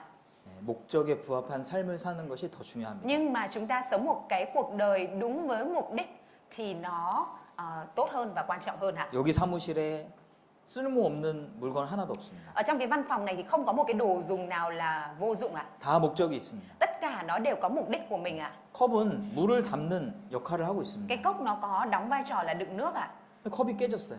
Nhưng mà ví dụ cái cốc này bị vỡ rồi ạ. 더 이상 물을 담지 못합니다. Vậy thì bây giờ nó không có thể đựng nước thêm nữa ạ. 어떻게 해야 돼요? Nếu vậy thì bây giờ phải làm thế nào với cái cốc này ạ? 버려야 되는 Bỏ nó 거예요. đi ạ. 목적이 상실되면 Một khi mà nó đã mất đi cái mục đích tồn tại của mình ạ, 존재할 이유가 없기 thì không có 때문에 lý do gì để nó tồn tại nữa ạ. 지렁이가 싸는 똥은 Phân của con giun đất thải ra, 아주 기름진 흙입니다. nó là một cái loại đất rất màu mỡ ạ. 농사의 신 지렁이. Thần nông nghiệp giun đất. 지렁이가 없으면 농사 못 짓니다. Nếu như không có con giun đất thì không có thể nào mà trồng cấy được ạ. 이런 미물도요, 얼마나 소중한 존재인지 몰라요. Kể cả một cái loài sinh vật nhỏ bé như thế này thôi nhưng mà nó đóng vai trò rất quan trọng đấy ạ. 근데 사람은 어떻습니까? Vậy thì con người của chúng ta còn thế nào nữa ạ? 훨씬 더 귀한 Con 존재거든요. người của chúng ta là một chủ thể quý giá hơn rất nhiều ạ. 왜 사람이 귀하냐? Tại vì sao con người lại quý giá à? 그런 걸 좀 생각을 해봐야 됩니다. Chúng ta phải suy nghĩ về điều này ạ. 어,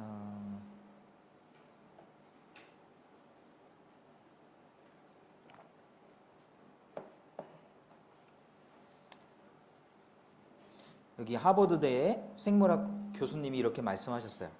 Một nhà giáo sư về sinh vật học của trường đại học Harvard đã chia sẻ như thế này ạ. 우리는 어디서 왔는가? 우리는 누구인가? 우리는 어디로 가고 있는가? Chúng ta từ đâu đến? Chúng ta là ai? Và chúng ta sẽ đi về đâu ạ? 이거는 아주 중요한 질문이라는 거예요. Đây là một câu hỏi rất quan trọng ạ. 이것은 굉장한 질문이다. Đây là một cái câu hỏi rất lớn ạ. 지금도 중요한 질문입니다. Và đây, bây giờ, ngày nay nó vẫn là một cái câu hỏi rất quan trọng ạ. 옆집 아저씨가 술 한 잔 먹고 하는 말이 아닙니다.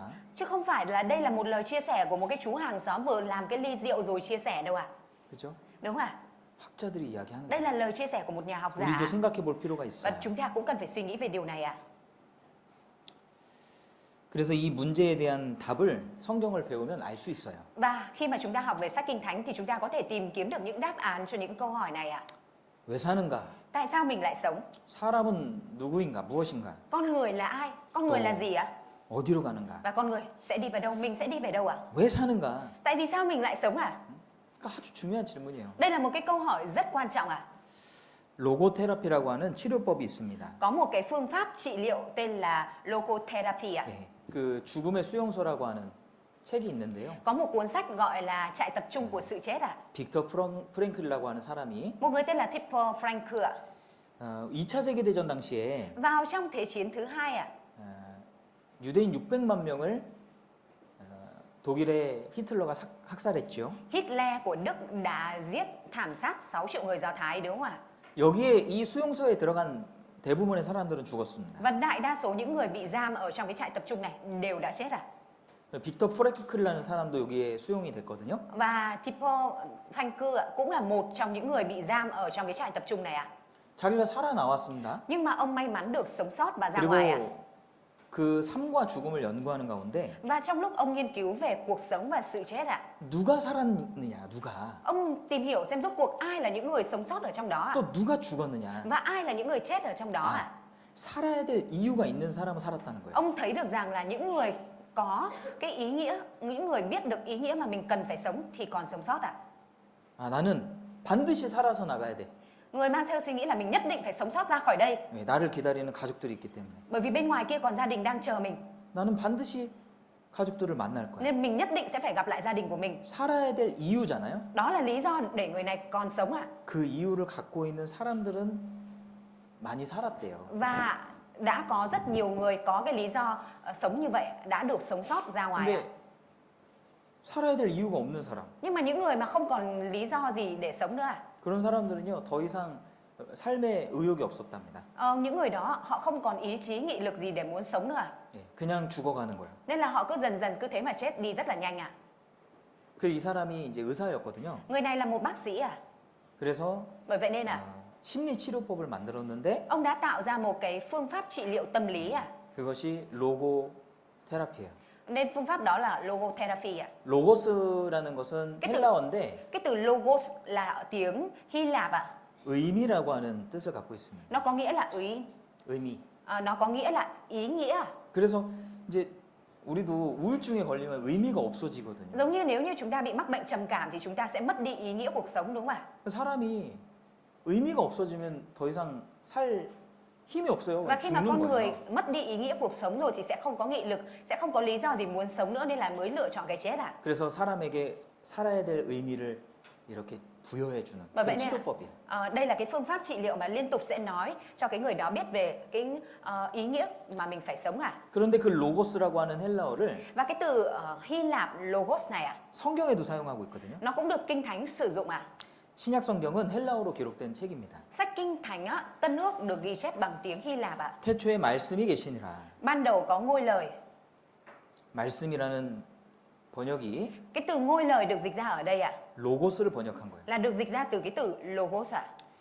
성경은 Sách Kinh Thánh ạ, 하나님의 말씀은 진리라고 말합니다. con nói rằng lời của Đức Chúa Trời, lời Kinh Thánh là lời chân lý ạ. 그래서 이 성경을 배우면 Bởi vậy nên nếu như mà chúng ta học về sách Kinh Thánh này ạ, 우리가 왜 사는지에 대한 의미를 발견할 수 chúng ta 있다는 sẽ có thể tìm được ý nghĩa, lý do tại sao mình lại sống ạ. 그게 진리입니다. Cái đó là chân lý ạ. 너무너무 중요한 거예요. Rất rất quan trọng ạ.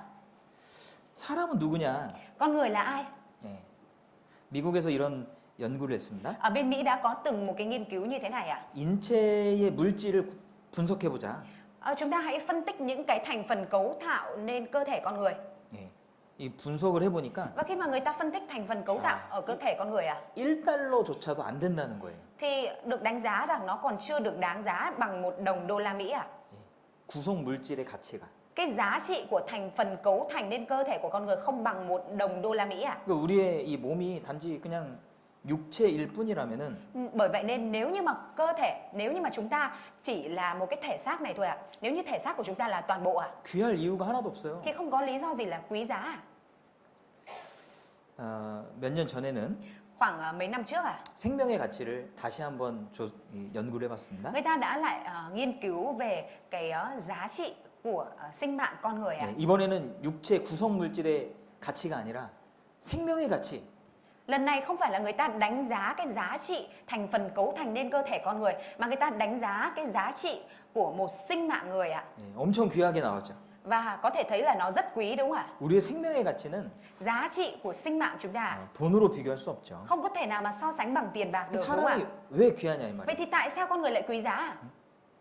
사람하고 짐승의 차이가 무엇입니까? Sự khác biệt giữa con người và động vật là gì ạ? 사람보다 Con người ạ, 멋진 짐승들이 많이 so 있습니다. với con người có những cái loài động vật ngầu hơn nhiều ạ. 독수리 멋있잖아요. Nhìn con đại bàng này rất ngầu đúng không ạ? 이 독수리보다 잘생긴 사람 몇 명 계실까요? Liệu rằng ở đây có mấy người đẹp trai hơn con đại bàng này không ạ? 곰은요 사람보다 힘이 셉니다. Con gấu nó khỏe hơn người rất là nhiều ạ. 거북이는 Còn con rùa 200년 넘게 살아요. có những loài nó sống hơn 200 năm ạ. 거북이로 태어나면 오래 살 수 있어요. Sinh ra nếu như mình sinh ra là một con rùa thì mình có thể sống lâu đấy ạ. 그렇지 않아요? Chẳng phải như vậy hay sao ạ? 도대체 사람이 짐승보다 나은 게 무엇입니까? Vậy thì rốt cuộc cái điều mà con người hơn ở động vật ở đây là gì ạ? 우리가 먹고 사는 것만 위해서 산다면은 Nếu như mà chúng ta chỉ sống vì cái vấn đề là ăn uống ạ, 짐승하고 다를 게 무엇이 thế 있어요? thì chúng ta khác gì động vật không ạ? 여러분 이런 거 보셨습니까? Mọi người đã bao giờ nhìn thấy những con động vật như thế này chưa ạ?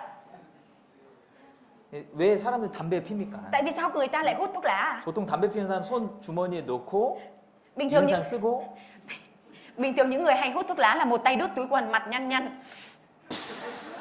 Đúng không? 침도 뱉고 그죠? Bắt đầu phủ một cái đúng không ạ?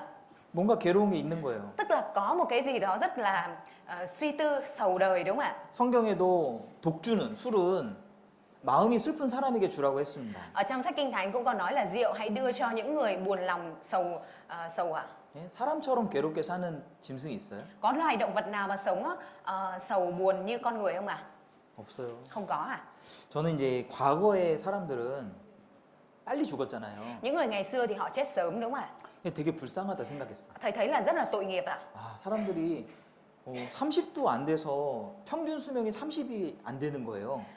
Cái độ tuổi trung bình của những người ngày xưa có những thời điểm mà còn chưa đến 30 tuổi ạ. 네, 그 유럽에도요. 과거에는 30살이 평균 수명이었어요. 평균. Ở bên châu Âu ngày xưa là độ tuổi trung bình bình quân ạ, đó là 30 tuổi thôi ạ. 그래서 되게 참 불쌍하다. 시대가 참 안 됐다. Nên là lúc đó thầy suy nghĩ là ôi cái thời đại đấy tội thật đấy, 우리는 thương thật 이제 đấy. 오래 살잖아요. Chứ chúng ta bây giờ là được sống lâu hơn đúng không ạ? 평균 수명이 80이잖아요. Bây giờ tuổi thọ bình quân của chúng ta là khoảng 80 tuổi đúng không ạ? 근데 어쩌면은 빨리 죽는 것도 좋다라는 생각이 들었어요. Nhưng mà có một lần thầy suy nghĩ rằng là có khi chết sớm là điều tốt hơn ạ. 그러니까 이 사는 게 너무 힘든 거예요. Tại vì cái việc sống nó rất là mệt mỏi ạ. 그렇지 않습니까? Chẳng phải như vậy hay sao ạ? 아침에 새벽같이 출근해서 Sáng sớm dậy đi làm ạ, 하루 종일 일하고 làm việc cả ngày ạ. 온갖 욕은 다 먹습니다. Bị bao nhiêu người chửi ạ? 직장에서 욕 먹지, Bị đồng nghiệp chửi, 가족들한테 욕 bị 먹지. gia đình chửi. 고민할 것들이 너무 많아. Có rất là nhiều cái phải suy tư ạ. 그리고 어릴 때부터 받는 그런 상처들이요. Và cũng có rất là nhiều những cái tổn thương mà mình nhận phải khi còn nhỏ ạ. 없어져요? Nó có biến mất không ạ? 안 없어지는 거예요. Không biến mất ạ. 계속 남아 있어요. Nó liên tục cứ ở lại trong lòng ạ. 그러니까 참 이 슬픔이 쌓이는구나. Nên là cái nỗi buồn nó cứ ngày càng tích lũy lên ạ. 그러니까 오래 사는 게 꼭 좋은 건 아니겠다. Nên là không hẳn là sống lâu là tốt à. 예. 그런 생각이 들더라고요. Lúc đó thì thầy có cái suy nghĩ như vậy ạ. 어쨌든 사람처럼 이렇게 괴롭게 사는 존재가 없습니다. Nói chung không có một cái tồn tại nào mà sống khổ sở như con người ạ. 요즘에는 개팔자가 상팔자예요. Dạo gần đây là thời đại của chó luôn ạ. 참 이런 거 보셨습니까? Mọi người đã bao giờ từng thấy như thế này chưa ạ? 이 인생으로 사는 게 수고와 슬픔뿐이라고 그랬잖아요. Ở trong Kinh Thánh có nói là đời người chỉ rước lấy lao khổ và buồn thảm thôi ạ. 도대체 사람이 무엇일까? Thế thì rốt cuộc con người là gì ạ? 또 우리는 어디로 가는가? Và rồi chúng ta sẽ đi về đâu ạ? 어디로 갈까요? 죽음 건너편의 세상은 어디일까요? Chúng ta sẽ đi về đâu ạ? Thế giới sau khi chết là nó ở đâu ạ? 사람들이 이런 체험을 해요. 죽음 체험입니다. Ở trên thế giới có những cái trải nghiệm gọi là trải nghiệm sự chết ạ. 임종 체험. Trải nghiệm sự chết ạ. 예, 그래서 자기 유서도 써보고 Rồi sau đó là lúc này cái người này sẽ viết di thư ạ. 관 속에 실제로 들어가요. 수의를 Rồi 입고 sau đó là mặc cái bộ áo quan ạ. Và 그리고- sau đó là đi vào quan tài ạ. 관을 닫아요. Rồi sau đó là người ta sẽ đóng quan tài lại ạ. 몇 분 잠시 동안 캄캄한 곳에 있어요. Và cái người đó sẽ ở trong bóng tối trong vòng một thời gian ngắn ạ. 그러면 사람들이요. Và rồi lúc đó ạ, 무슨 생각을 할까요? 이렇게 체험하면 khi mà người ta có cái trải nghiệm như thế này, người ta có suy nghĩ gì ạ? 이제 열심히 살아야겠다. Có phải là người ta suy nghĩ rằng từ bây giờ mình phải sống siêng năng, 가족들에게 잘해야 되겠다. mình phải đối tốt với gia đình. 그러니까 죽음을 체험한 사람들은 Những cái người mà trải nghiệm về cái chết ạ, 열심히 살겠다라고 말해요. họ nói rằng là họ sẽ sống một cách siêng năng ạ. 근데 실제로 죽음을 앞둔 사람들은 Nhưng mà những người mà thực sự đối diện với cái chết ạ, 뭐라고 생각하는 줄 아세요? thì mọi người biết họ nghĩ gì không ạ? 그 한국에는 이제 그 죽기 전에 대부분 병원에서 돌아가셔요. Ở bên Hàn Quốc thì đại đa số trước khi chết thì người ta sẽ chết ở bệnh viện ạ. 예. 그 죽음을 맞이하는 병동이 따로 있어요. Sẽ có những cái khu bệnh viện, sẽ có những cái khu phòng bệnh là dành riêng cho những cái bệnh nhân sẽ sắp chết à? 그러면 그 환자들이 간호사에게 가장 많이 물어보는 질문이 뭐냐면 Và thường những cái câu hỏi mà những cái bệnh nhân hấp hối hỏi y tá nhiều nhất 죽으면 어떻게 되냐는 거예요. đó là sau khi chết đi sẽ như thế nào ạ? 죽으면 어떻게 돼요? Chết đi rồi thì sẽ như thế nào 그러니까 ạ? 죽음을 체험한 사람들은 Còn những người mà chỉ là trải nghiệm sự chết thôi 사는 것을 고민합니다. thì họ sẽ suy tư về cái việc sau này sống như thế nào 근데 ạ? 정말 죽음이 현실로 탁 받아들여진 Nhưng 사람은 khi mà đối với một người đang hấp hối thực sự và đối diện với cái chết thực sự 내가 어디로 가느냐를 고민하게 돼 thì 있어요. họ sẽ suy tư về cái việc là bây giờ mình chết đi mình sẽ đi về đâu ạ? 그래서 지금 우리가 이걸 같이 고민해보는 거예요. Bởi vậy nên là bây giờ chúng ta sẽ cùng suy tư về cái vấn đề này trước 왜냐면 ạ. 우리가 언젠가 가야 될 곳이잖아요. Bởi vì đằng nào sau này một ngày nào đó chúng ta sẽ cũng phải đi đến đây ạ. 그때 가서 고민하면 늦어요. Nhưng mà đến lúc đó chúng ta mới nghĩ thì muộn rồi ạ. 오늘 이렇게 초대를 받아서 Việc hôm nay mà chúng ta được mời đến đây như thế này 여기 ạ. 7군까지 오셨습니다. Chúng ta đến tận đây như thế này ạ. 모르고 오시진 않았을 거예요. Có lẽ rằng không phải là mọi người không biết rồi cứ đến ạ. 다 물어보고 오죠. Tất cả mọi người đều phải hỏi địa chỉ rồi hỏi thời gian rồi mới đến đúng không ạ? 거기가 어딘데? Ở đấy là đâu vậy? 거기서 뭘 하는데? Đến đấy làm gì? 그거 들으면 뭔데? Nghe cái đấy là để làm gì? 이걸 다 물어보고 온단 말이에요. Mình đều hỏi rồi mới đến đúng không ạ? 가자고 하면 그냥 가요? Có phải là cứ rủ đến cái là vèo cái đến luôn không ạ? 아무것도 모르고 가요? Mình có phải là không biết gì mình cứ đến không ạ? 아닙니다. Không ạ. 아이들이 학교에서 소풍을 가더라도 Kể cả một học sinh đi dã ngoại ở trường 학교에서 다 알려줘요.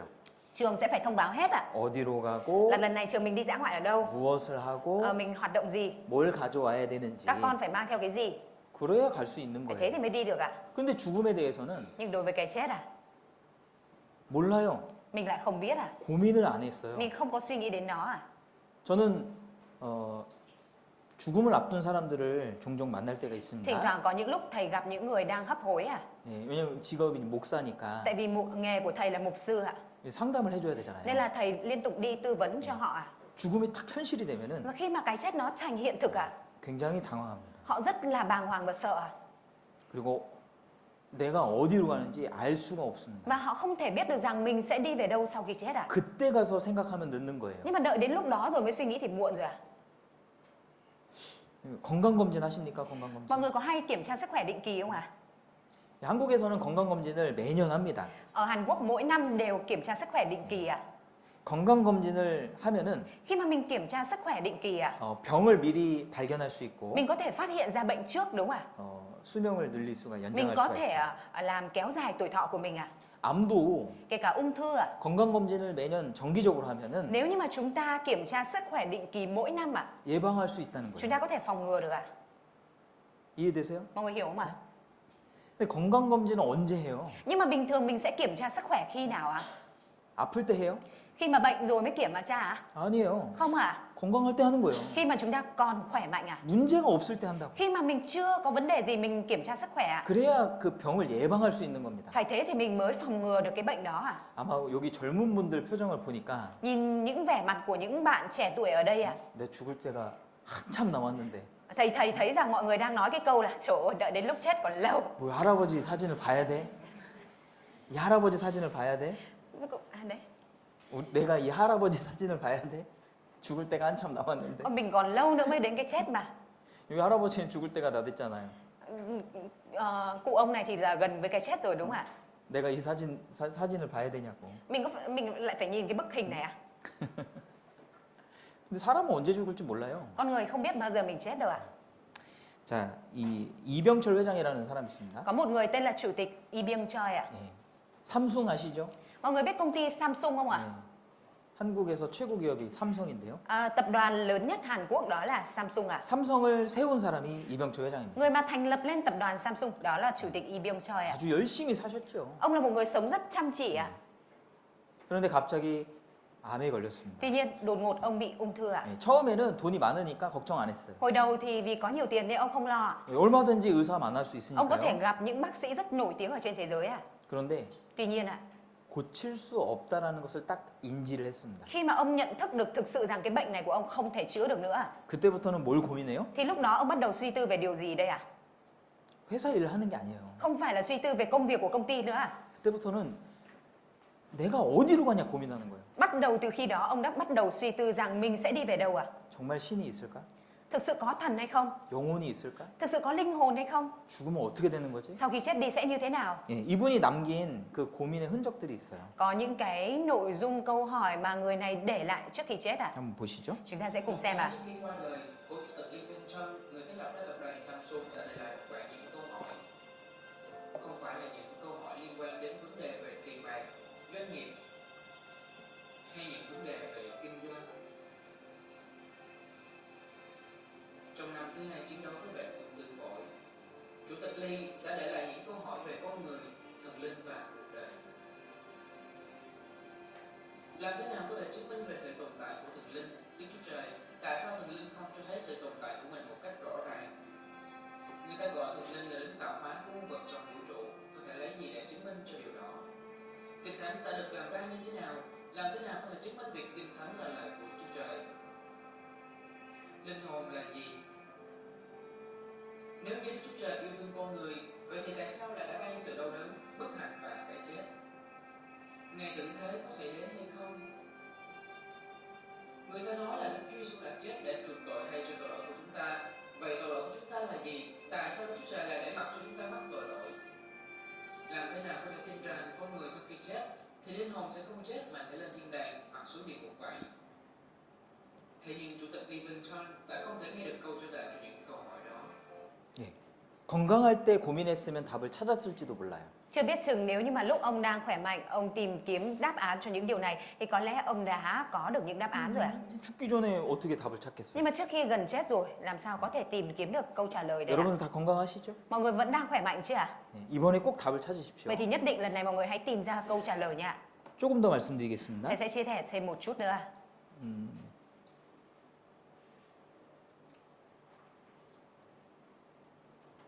아까 사람이 무엇이냐라고 말했는데요. Ở đây vừa nãy con hỏi rằng là con người là gì đúng không ạ? 예, 성경은 Sách Kinh Thánh à? 사람은 하나님의 형상이다라고 Con nói 말합니다. rằng con người được tạo dựng theo hình ảnh của Đức Chúa Trời à? 예, 창세기 1장에 하나님이 사람을 만드실 때 자기 형상대로 만드셨다. Ở trong sách Kinh Thánh Sáng Thế Ký đoạn 1 câu 27 con nói rằng con người được tạo ra theo hình ảnh của Chúa à? 하나님의 형상은 Hình ảnh của Chúa à? 하나님은 영이에요, 영. Chúa là linh à? 영은 살과 뼈가 없는 겁니다. Linh tức là không có thịt và xương à? 그래서 우리는 하나님을 닮은 형상이다. 우리 안에 영이 있습니다. Chúng ta có hình ảnh giống với Chúa ở đây có nghĩa là bên trong chúng ta có linh à? 하나님은 우리를 사랑한다고 말씀하시는데 Và ở trong sách Kinh Thánh thì có nói rằng Chúa yêu thương chúng ta à? 하나님을 닮았기 때문에 그런 거예요. Vì sao ạ? Vì chúng ta giống với Chúa à?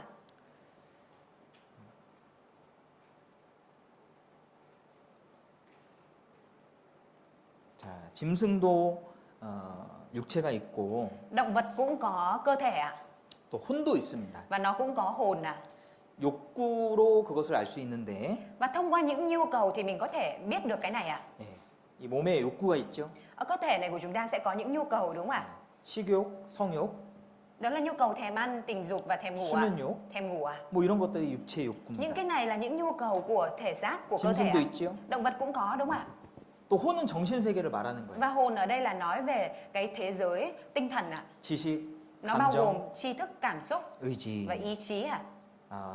짐승들도 있습니다. Động vật cũng có ạ. 자, 그런데 짐승에게 없는 게 있어요. Tuy nhiên có một cái mà động vật không có mà chỉ có con người có ạ. 영입니다. Đó là linh ạ. 영의 속성은 Thuộc tính của linh là gì ạ? 종교심과 Đó là bản năng tín ngưỡng, 양심과 lương tâm 영원을 samo하는 마음. và 이게 tấm 영의 lòng hướng về sự vĩnh cửu, sự đời đời ạ. 영의 욕구입니다. Đây chính là những nhu cầu của linh ạ. 사도 바울이 그리스에서 전도할 때 Khi mà một người tên là sứ đồ Phaolô truyền giảng ở tại Hy Lạp ạ, 많은 우상들을 볼 수 있었는데 ông đã thấy rất nhiều thần tượng ạ. 예, 그때 아덴 사람들에게 아테네 사람들에게 범사에 종교성이 많구나라고 말했습니다. Và lúc đó thì ông có nói với những người Athens rằng là anh em là những người sùng đạo à. 예, 종교심을 대표적으로 나타내는 것이 기도입니다. 기도. Và cái bản năng, cái tiêu biểu của bản năng tín ngưỡng đó chính là sự cầu nguyện à. 예, 여러분도 기도하실 수 있으시죠? Mọi người có thể cầu nguyện xin một cái gì đó đúng không ạ? 기도 못 하시는 분 있어요? Có ai ở đây là không thể cầu nguyện xin cái gì đấy không ạ? 없으실 Có 겁니다. lẽ là không đâu ạ. 사람이 사는 곳 어디에도 종교라는 게 있어요. Ở bất cứ nơi nào mà con người sinh sống thì đều có tôn giáo 예, à. 이렇게 차를 샀는데 Người này có mua xe hơi ạ. 차에 절을 하죠. Bây giờ đang làm lễ trước cái xe, cúng xe đúng không ạ? 종교심이 있기 때문에 Bởi 그렇습니다. vì là có bản năng tín ngưỡng ạ. 네, 지켜달라는 거예요. Là xin là bảo vệ mình đúng không ạ? 우리가 어려운 일이 생기면은 Khi mà chúng ta gặp phải chuyện khó khăn 누군가에게 기도합니다. chúng ta sẽ cầu xin một đấng nào đó 네. 여러분 옴저에게 기도해 보신 적 Mọi 있으세요? người trong cuộc đời của mình đã bao giờ từng cầu xin với ông trời chưa? 정말 마음이 힘들 때는 Khi mà tấm lòng của mình rất là mệt mỏi và khó khăn 신을 의지하고자 하는 마음이 생기거든요. chúng ta sẽ nảy sinh cái tấm lòng là muốn dựa dẫm vào thần 큰 병원에는 한국에요. Ở bên Hàn Quốc những cái bệnh viện lớn 기도실이 있어요. 기도실. sẽ có những cái phòng cầu nguyện riêng 이 한국에서 큰 병원입니다. Đây là một cái bệnh viện lớn ở bên Hàn Quốc 여기 안에 기도실이 있더라고요. Và ở trong này còn có cái phòng cầu nguyện riêng 저도 몰랐습니다. Thầy cũng đã từng không biết 근데 왜 기도실이 있을까요? Nhưng mà tại sao trong bệnh viện lại có phòng cầu nguyện 가족들이 Bởi vì 큰 병에 걸리거나 gia đình của mình mắc bệnh nặng 큰 사고가 있어서 수술을 해야 될 때 hay là bị tai nạn nghiêm trọng và phải phẫu thuật 그 가족들이 밖에서 기다리면서 기도하거든요. thì những cái thành viên còn lại sẽ ở ngoài và đi cầu nguyện 사람은 기도할 수 있습니다. Con người có thể cầu nguyện 그런데 짐승은 기도할 수 있을까요? Nhưng mà liệu rằng động vật có thể cầu nguyện không 기도하는 짐승 보셨어요? Mọi người đã bao giờ thấy con động vật nào cầu nguyện chưa? 자, 이 강아지 진짜 똑똑합니다. Cái con chó ở đây nó rất là khôn rất là thông minh luôn 이 짐승도요, 사람보다 똑똑한 짐승도 있어요. Có những loài động vật nó còn khôn hơn cả con người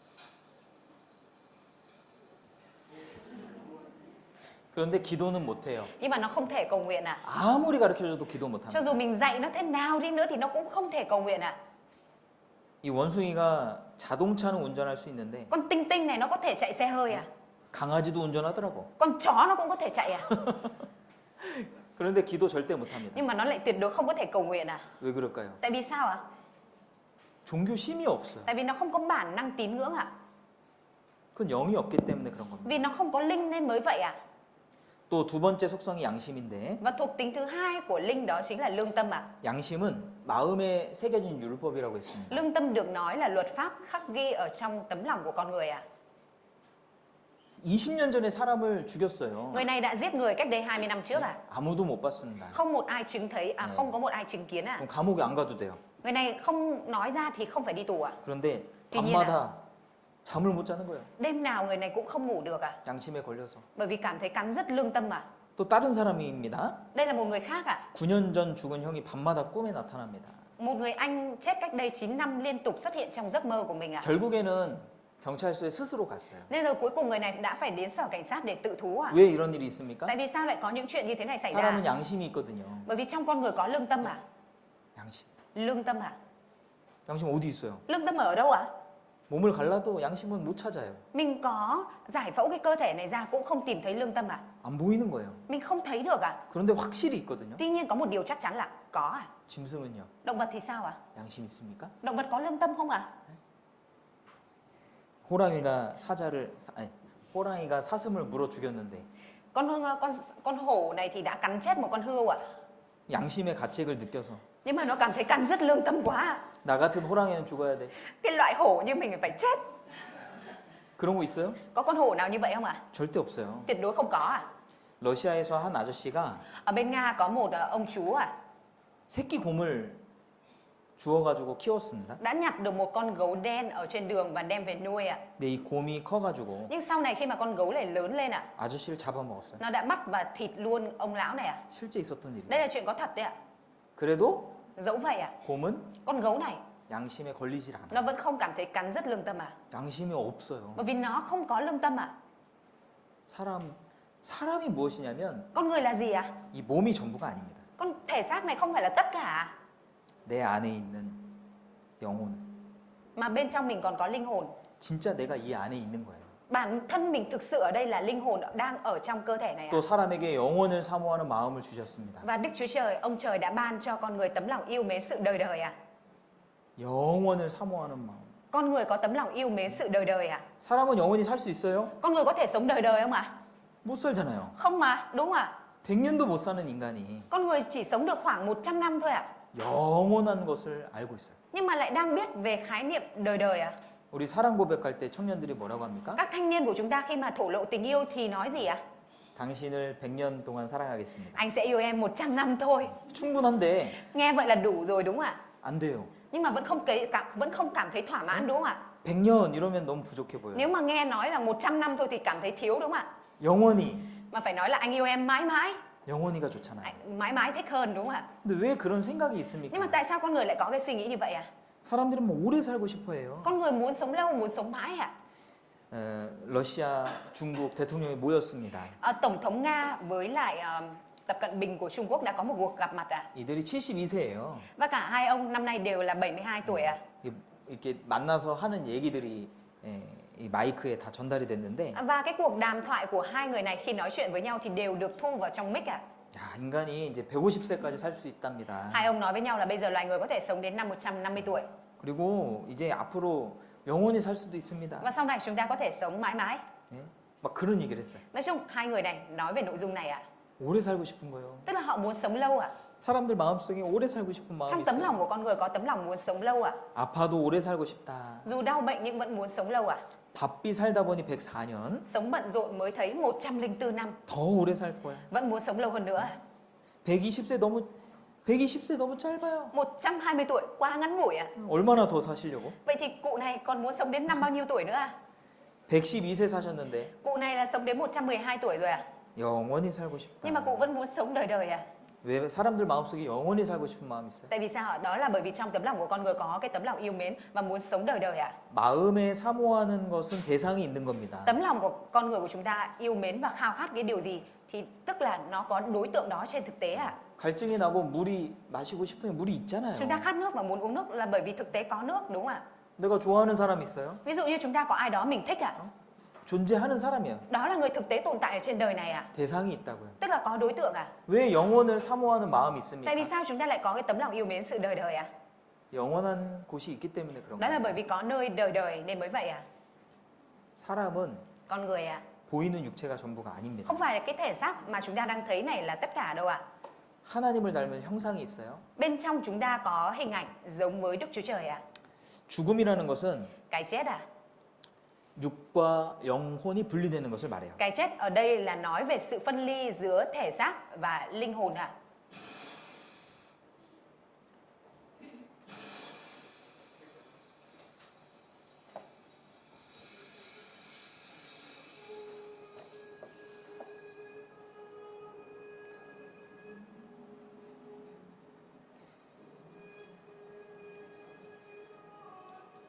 예, 눈에는 보이지 않지만 Mặc dù 죽으면 우리 몸에서 영혼이 빠져나갑니다. mặc dù mắt chúng ta không thấy nhưng mà khi chúng ta chết đi thì linh hồn sẽ rời khỏi thể xác ạ. 영혼 없는 몸이 죽은 것 같이 Xác không có hồn thì chết. 우리가 죽었다는 표현 여러 가지 쓰는데요. Chúng ta sử dụng nhiều cái biểu hiện để miêu tả về sự chết à? 멋로이라고 하죠. Chúng ta cũng có khi là nói là mất rồi đúng không ạ? 없어졌다는 거예요. Là biến mất rồi. 근데 없어졌어요? Có biến mất không ạ? 그대로 있잖아요. Cái xác nó vẫn nằm đó mà. 뭐가 없어졌다는 Cái gì 거예요? mất rồi ở đây ạ? 영혼이 없어졌다는 Có 거예요. nghĩa là linh hồn đã mất rồi, đã biến mất rồi. 세상을 떠났어. Đã rời khỏi, đã rời thế rồi à? 타계했다, 별세했다, 세상 떠났다는 Đã 얘기죠. qua đời, đã từ trần à? 어디로 갔어요? Đi đâu ạ? 그대로 있잖아요. Rõ là cái xác vẫn nằm đó mà. 우리의 몸을 말하는 게 아니에요. Ở đây đang không phải nói về cái trạng thái thể xác của chúng ta, 우리 안에 있는 영을 mà 말하는 đang nói 거예요. về linh hồn ở bên trong cái thể xác này đã rời đi à? 영혼이 실제 있습니다. Thực tế có linh hồn à? 죽음 뒤에 또 다른 세계가 있다. Sau cái chết lại có thế giới khác. 예. 사후의 삶 수백만 명이 경험했다. Hàng mấy triệu người đã trải nghiệm cuộc sống sau khi chết. 이 세상 후의 세상. Thế gian sau thế gian này. 예. 이 레이몬드 무디라고 하는 사람이요. Một người tên là Raymond Moody à? 죽었다 살아난 사람들 150명의 증언들을 모아서 책을 썼습니다. Đã gom lại những lời làm chứng của những người của 150 người có trải nghiệm chết đi sống lại để viết vào một cuốn sách à? 네, 이런 책들이 많이 있어요. Có rất nhiều những cuốn sách như thế này à? 사후의 세계. Thế giới sau khi chết. 예, 이거는 800만 명이나 되는 죽었다 살아난 사람들의 증언들을 조사한 책이고요. Và đây là cuốn sách được nghiên cứu dựa trên những lời điều tra của 8 triệu đối tượng đã có trải nghiệm chết đi sống lại à? 또 제프리 롱이라고 하는 사람은 Hay một người tên là Jeffrey Long à? 1,300명의 죽음을 연구했습니다. Ông đã nghiên cứu ở trên 1.300 người có trải nghiệm chết đi sống lại à? 자, 여기 공통적인 것이 기록이 돼 있는데 Và trong này có ghi chép điểm chung của những người này à? 아주 죽음 이후에도 선명한 의식이 있었다는 거예요. Họ chia sẻ rằng sau cái chết vẫn có ý thức rõ ràng và sống động. 그리고 육체를 빠져나가는 자기를 발견합니다. Và họ phát hiện cái việc là mình rời khỏi cơ thể của mình ạ. 그리고 삶에 완벽한 회고가 일어나요. Và hồi tưởng lại toàn bộ cuộc đời của mình một cách hoàn chỉnh ạ. 순식간에 자기 일생이 순식간에 지나갑니다. Cuộc đời, một đời của mình ạ, nó trải qua ở trong mắt mình trong khoảnh khắc luôn ạ. 그리고 이것은 전 세계적인 일관성을 갖고 있습니다. Và cái này nó mang tính nhất quán ở trên toàn thế giới ạ. 어느 나라에 가서도 보면 똑같다는 거예요, 증언들이. Tức là lời làm chứng của một người dù ở quốc gia nào đi chăng nữa, khi mà có trải nghiệm cận tử thì đều giống nhau ạ. 여기 보시죠. Chúng ta cùng xem ở đây ạ. Từ những năm 1960, nghiên cứu về thế giới sau khi chết bắt đầu phát triển và cụm từ Near-Death Experience, tức là trải nghiệm cận tử, lần đầu tiên được sử dụng bởi chuyên gia hàng đầu trong lĩnh vực này, nhà tâm lý học người Mỹ Raymond Moody. Trong đó ghi lại nội dung phỏng vấn 150 người đã từng có trải nghiệm cận tử trong suốt hơn 10 năm nghiên cứu của ông, từ những năm 60. Raymond Moody đã phát hiện ra điều đáng kinh ngạc từ 150 người có trải nghiệm cận tử rằng thế giới sau khi chết. Những lời kể của những người từng cận kề cái chết lại có điểm tương đồng đáng kinh ngạc. Họ đều được phỏng vấn riêng ạ? Đúng vậy ạ. Nếu đến cả 150 người được phỏng vấn đều kể những trải nghiệm giống nhau thì chẳng phải đó là lời làm chứng có tính đồng nhất sao ạ? Là đáng tin đó ạ. Lời làm chứng giống nhau đầu tiên của những người có trải nghiệm cận tử đó chính là hồn thoát ra khỏi xác. Mọi người đã từng thấy điều này trong phim. Ở đây là nói về hiện tượng linh hồn lìa khỏi thể xác. Thực tế, vào năm 1984, một phụ nữ tên Maria ở Mỹ đột nhiên bị nhồi máu cơ tim và được đưa đến bệnh viện. Ngay lúc đó, cô thấy, sao tự nhiên cơ thể mình lại lơ lửng thế này? Cô cảm thấy linh hồn mình đang bay lên và khi nhìn xuống, cô thấy bản thân đang nằm trên giường bệnh, được bác sĩ bao quanh và cấp cứu. Điều đáng kinh ngạc hơn nữa là trong lúc linh hồn Maria thoát xác, bà đã quan sát xung quanh bệnh viện và phát hiện một đôi giày tennis nằm ở trên ban công tầng 3. Sau đó, sau khi được cấp cứu thành công, Maria tỉnh lại và nói với bác sĩ, trên ban công tầng 3 có một đôi giày tennis. Nghe vậy, nhân viên y tế liền kiểm tra và họ thực sự thấy một đôi giày tennis đúng như lời cô nói.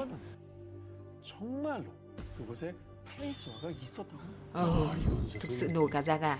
Chà, điểm tương đồng thứ hai của những người có trải nghiệm cận tử đều nhắc đến đó là đường hầm trắng. Họ nói rằng mình bị hút vào một đường hầm rực sáng. Năm 1982, một người đàn ông tên Jacob sống tại Nevada đã ngừng thở sau thời gian chống chọi với ung thư, nhưng sau đó đã tỉnh lại. Khoảnh khắc tim ngừng đập, anh ấy đột nhiên nhìn thấy một đường hầm sáng rực xuất hiện phía trên đầu mình và anh ấy bị hút vào bên trong. Nhưng trong lúc đi qua đường hầm đó, anh đã nhìn thấy toàn bộ cuộc đời mình lướt qua trước mắt, từ khi mới sinh ra cho đến giây phút nhắm mắt, tất cả hiện lên như một thước phim quay chậm. Sau khi mà chức năng của não bộ bị ngừng thì chúng ta vẫn còn ý thức đây là một cái vấn đề rất quan trọng Có nghĩa là không phải là sau khi chết đi là con người biến mất 진리는요, 이 모든 문제에 대한 답을 줍니다. Chân lý sẽ cho chúng ta đáp án của mọi vấn đề 우리는 왜 살고 있죠? Tại vì sao chúng ta lại đang sống 사람은 무엇이죠? Con người là gì 또 죽으면 어떻게 됩니까? Và sau khi chết đi thì sẽ như thế nào 그래서 이제 문제를 제가 말씀드렸고요. Vừa rồi thì thầy đã chia sẻ cho mọi người về vấn đề 자, 이제는 Còn bây giờ 문제를 좀 답을 확인하는 그런 시간들을 갖겠습니다. chúng ta sẽ sang cái thời điểm đó là tìm những cái câu trả lời cho những vấn đề này 5분만 쉬고 Chúng ta 하겠습니다. sẽ cùng nghỉ 5 phút và bắt đầu 예, 진리를 알기 위해서는 Để có thể biết được về chân lý 예, 우리를 만드신 분이 누군지를 알아야 돼요. thì chúng ta phải biết đấng tạo ra chúng ta là ai 우리는 옴죄를 다 믿습니다. 그죠? Chúng ta thì hay biết đến ông trời, hay gọi ông 여기 trời đúng không ạ? 너희는 눈을 높이 들어 누가 이 모든 것을 창조하였나 보라. Hãy ngước mắt lên cao mà xem ai đã sáng tạo những vật này. 볼 수 있다는 얘기죠. Có nghĩa là chúng ta có thể thấy được 누가 이 모든 것을 창조했는지 볼 수 있다는 Chúng ta 말입니다. có thể thấy được ai là đấng đã tạo dựng ra muôn vật này 네. 자, 이 세상은요.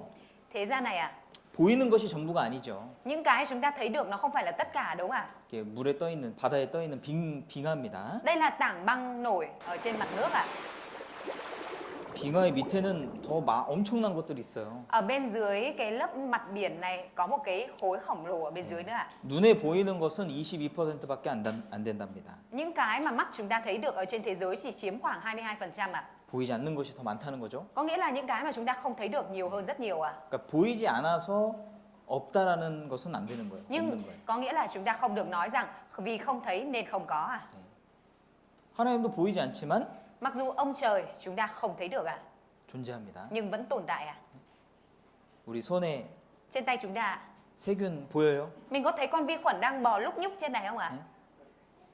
안 보이지만 Mặc dù chúng ta không nhìn thấy 있습니다. nhưng vẫn có 그래서 음식을 먹을 땐 손을 씻고 먹는 게 Bởi 좋겠죠. vậy nên trước khi ăn cơm chúng ta phải rửa tay rồi mới được ăn đúng không ạ? 어떤 분은 화장실 갔다 왔는데 Có vị là đi nhà vệ sinh xong vừa giải quyết công việc xong 바로 월남쌈 먹더라고. là ăn luôn là gọi uống 그리고 물을 손으로 물을 묻히더라고요. Mà đặc trưng là dùng tay nhúng vào nước xong rồi xoa xoa xoa 그러면 안 돼요. Như vậy thì không được đâu nha 화장실 갔다 오셨으면은 Nếu như mà bạn đi nhà vệ sinh về rồi 씻어야 돼요. thì phải rửa tay 왜냐면 보이지 Tại 않지만 vì mặc dù chúng ta không thấy nhưng mà trên tay của 있습니다. chúng ta có vi khuẩn 더러운 손으로 빵을 만지면 이렇게 썩어버려요. Dùng tay bẩn mà sờ vào những cái bánh thì nó sẽ bị thối rữa như thế này 네, 세균이 번식한 겁니다. Là vi khuẩn nó đã bị phân tán 네, 보이지 않지만 있는 거예요. Mặc dù không nhìn thấy nhưng nó vẫn tồn tại 하나님을 볼 수 없는 여러 가지 이유가 있는데요. Có nhiều lý do chúng ta không có thể nhìn thấy ông trời 하나님은 영이시기 때문에 안 보이고 Vì ông trời, vì Chúa là đấng thuộc linh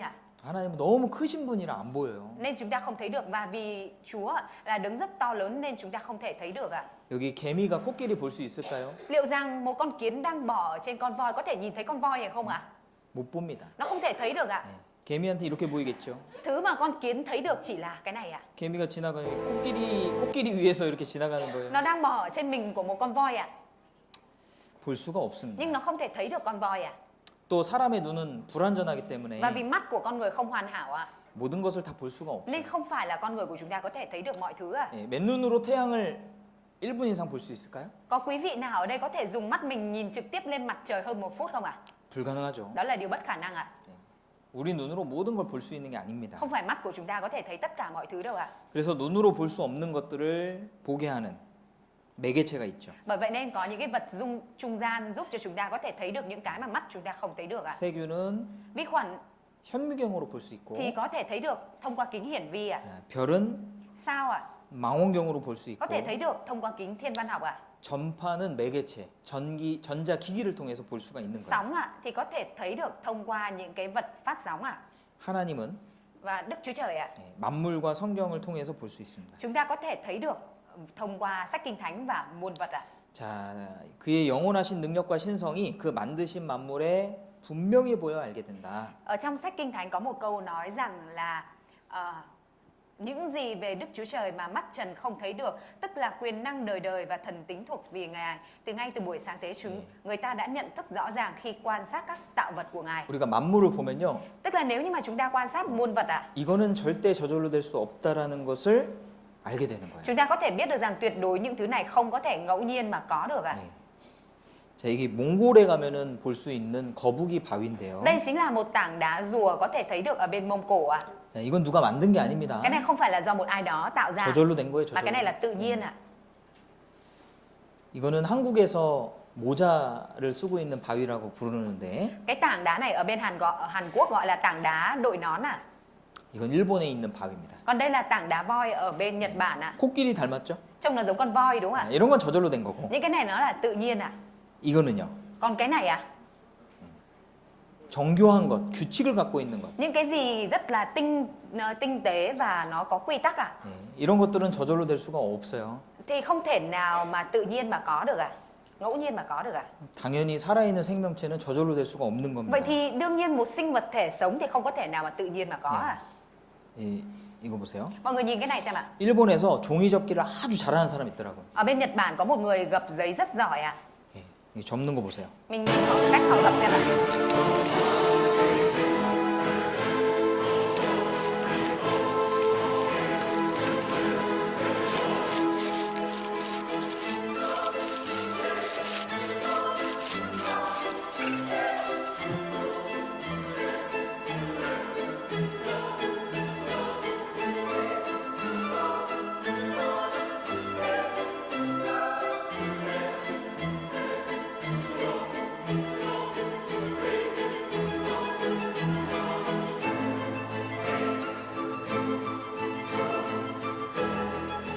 놀랍죠? Rất là kinh ngạc đúng không ạ? 디테일이 살아 있습니다. Từng tiểu tiết trông rất là chi tiết à? 예. 저절로 될 수가 없어요. Cái này không thể nào mà ngẫu nhiên mà được à? 이거는요. Thế thì con này à?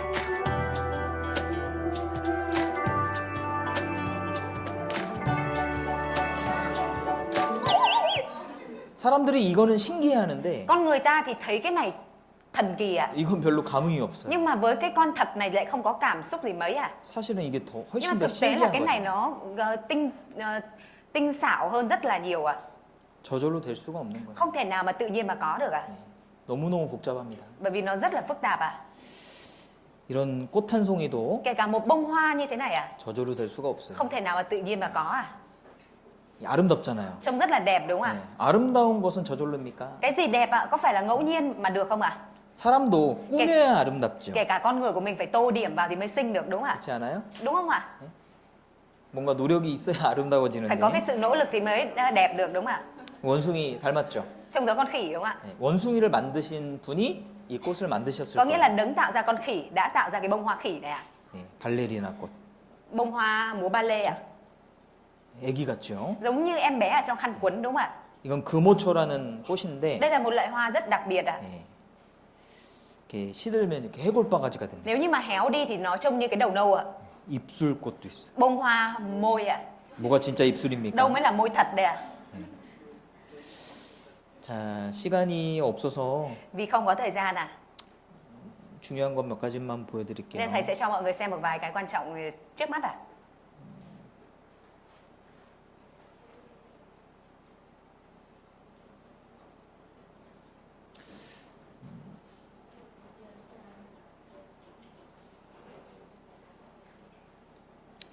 자, 이게 우주를 이렇게 말씀하셨습니다. Ở trong cái sách Kinh Thánh có nói về vũ trụ như thế này ạ. 네, 누가 그 도량을 정하였었는지, 누가 그 준승을 그 위에 띄웠었는지 내가 아느냐. Chắc con biết ai ấn định kích thước của địa cầu và ai giăng dây đo của trái đất. 네, 이 크기와 거리를 말하는 거예요. Ở đây đang nói về độ lớn và cái kích thước à?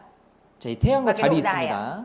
Ở đây có mặt trời và mặt trăng à? 네, 요거 보면은 이 모든 우주 만물이 저절로 될 수 없다는 것을 알 수 있어요. Nhìn vào cái này chúng ta có thể biết được rằng mọi thứ ở trong vũ trụ này không có một cái gì là tự nhiên mà có à? 지구에서 보면은요, 이 태양과 달의 크기 똑같습니다. Nhìn từ trái đất lên thì kích thước của mặt trăng và mặt trời là bằng nhau à? 똑같아요. Là bằng nhau à? Một cách khớp luôn à? 근데 실제로는 어때요? Nhưng mà thực tế thì sao ạ? 실제로는 400배 작아요, 달이.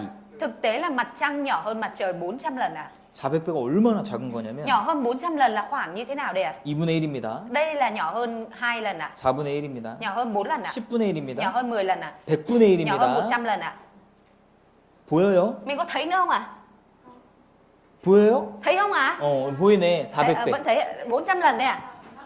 보이죠? Là thấy không ạ? Nó ở đây này ạ. 이게 실제 크기예요. Đây là kích thước thực tế giữa mặt trời và mặt trăng đấy ạ. 제가 이걸 만든 겁니다, 실제로. Cái này là trên thực tế thầy đã làm theo cái tỷ lệ này ạ. 400배. Mặt trăng nhỏ hơn mặt trời 400 lần ạ. 근데 지구에서 보면은 Nhưng mà nhìn từ trái đất lên ạ, 크기가 똑같이 보여요. mặt trăng với mặt trời là trông hoàn toàn bằng kích thước nhau ạ. 왜 그럴까요? Tại vì sao lại như vậy ạ? 400배가 작지만 Mặc dù là mặt trăng nhỏ hơn mặt trời 400 lần ạ, 400배가 가깝거든요. nhưng mà mặt trăng lại gần trái đất của chúng ta hơn mặt trời 400 lần ạ. 그게 우연히 맞을 수 있을까요? Nhưng mà liệu rằng điều này có phải là ngẫu nhiên mà nó rơi được vào trong cái trạng thái đúng như thế này không ạ? 이 한번 보세요. Chúng ta hãy cùng xem video này ạ. Kích thước của mặt trăng khiến cho hiện tượng nhật thực toàn phần xảy ra. Mặt trăng sẽ che khuất mặt trời một cách chính xác như thể được đo bằng thước vậy. Và xác suất xảy ra điều này là rất thấp về mặt thiên văn học. Điều này quả thực là kỳ lạ. Đường kính của mặt trời lớn gấp 400 lần đường kính của mặt trăng. Và thật trùng hợp làm sao khi khoảng cách giữa trái đất và mặt trời lớn gấp 400 lần khoảng cách giữa trái đất và mặt trăng. Điều đó lý giải tại sao mà mặt trời và mặt trăng trông có vẻ như là có cùng kích thước khi chúng ta nhìn từ trái đất, và tại sao chúng ta có thể trải nghiệm hiện tượng nhật thực. Mặt trăng che khuất mặt trời một cách hoàn hảo ở quỹ đạo của nó. Thực sự thì xác suất cho việc này xảy ra một cách ngẫu nhiên là gần bằng không. Đây là chứng cứ cho thấy việc mặt trăng ở trong một quỹ đạo hoàn hảo như vậy chắc chắn không phải là ngẫu nhiên.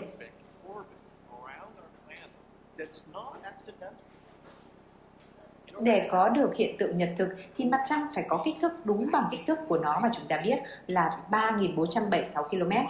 Không phải là 3.477 km, cũng không phải là 3.475 km, mà phải chính xác là 3.476 km tại đường xích đạo của nó. Thế mà vẫn có những người tin rằng điều này là sự trùng hợp ngẫu nhiên. Không phải đâu ạ. Chắc chắn rằng đã có đấng nào đó thiết kế lên. 누가 그 크기와 거리를 정했느냐 이거예요. Có nghĩa là ai là đấng đã định ra cái kích thước và cái cự ly của nó à? 네. 보면 볼수록 Càng nhìn vào thì chúng ta càng thấy à, 이건 저절로 될 수가 điều 없어요. này không thể nào ngẫu nhiên mà được như vậy à? 우리의 몸은 얼마나 신기합니까? Vậy thì cơ thể của chúng ta nữa, nó phức tạp và thần kỳ biết bao à? 이게 우리의 몸이에요, 몸. Đây là cơ thể của chúng ta. 이렇게 뼈가 다 이어진 게 아니고요. 조립한 것처럼 돼 있어요. Cơ thể của chúng ta không phải là một khối liền à, mà nó làm những cái khớp nối lại với nhau à? 어린 아이들이 Những đứa trẻ nhỏ à, 장난감을 사잖아요. nó hay mua những cái đồ lắp ghép à? 여기 장난감 사서 맞추잖아요. Mua đồ lắp ghép vào xong bây giờ nó lắp vào đúng không ạ? 우리의 몸이 탁탁 들어맞게 이렇게 돼 있다니까요. Nhưng mà cơ 조각조각. thể của chúng ta nó lại khớp với nhau một cách rất là hoàn hảo ạ. 예. 우리의 몸에 있는 혈관의 길이는 16만 킬로미터입니다. Và cái độ dài của mạch máu trong cơ thể của chúng ta tổng cộng là 160.000 km ạ. 이 피가 Máu của chúng ta 온 몸을 돌면서 산소와 영양분을 공급하는 거예요. nó sẽ cung cấp oxy và chất dinh dưỡng cho toàn bộ cơ thể của chúng ta. 그리고 이 노란색 선은요. Và cái đường màu vàng này ạ, 림프절이에요. 림프절. đó chính là cái hạch bạch huyết ạ. 온 몸의 면역력을 관리하는. Hạch bạch huyết đó nó đóng vai trò là làm quản lý cái sức đề kháng của cơ thể chúng ta. 또 이 초록색 선은 신경이에요. 신경. Và cái đường màu xanh này chính là dây thần kinh ạ. 예, 뇌가 명령하면 이 신경을 통해서 Não 전달이 됩니다.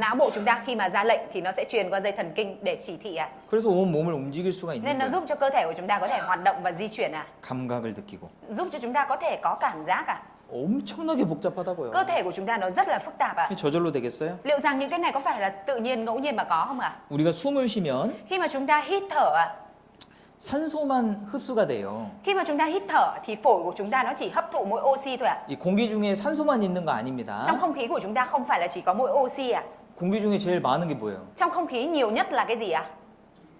질소예요, 질소. Là nitơ ạ. 78%. 78% trong không khí là nitơ ạ. 근데 숨을 마시면은 Nhưng mà khi mà chúng ta hít như thế này ạ, 이 폐에서 thì phổi của chúng ta 산소와 질소를 분리해요. nó sẽ tách oxy và nitơ ra. 그리고 산소만 Và sau đó là phổi của chúng ta chỉ lấy mỗi oxy ạ. 피로 전달해가지고 온 몸에 공급해 주는. Rồi truyền đạt cho máu, rồi máu sẽ truyền đạt cái oxy này cho toàn bộ cơ thể ạ. 요 산소와 질소를 어떻게 분리해요? Làm thế nào mà cơ thể của chúng ta lại có thể tách giữa oxy và nitơ ra được như vậy ạ? 산소와 질소를 분리하는 기계가 있어요. Có một cái máy là một cái công cụ có thể tách giữa nitơ và oxy ra như thế này ạ. 이게 산소와 질소를 분리하는 기계예요. Đây là một cái máy móc để có thể đóng vai trò là tách nitơ với oxy ra.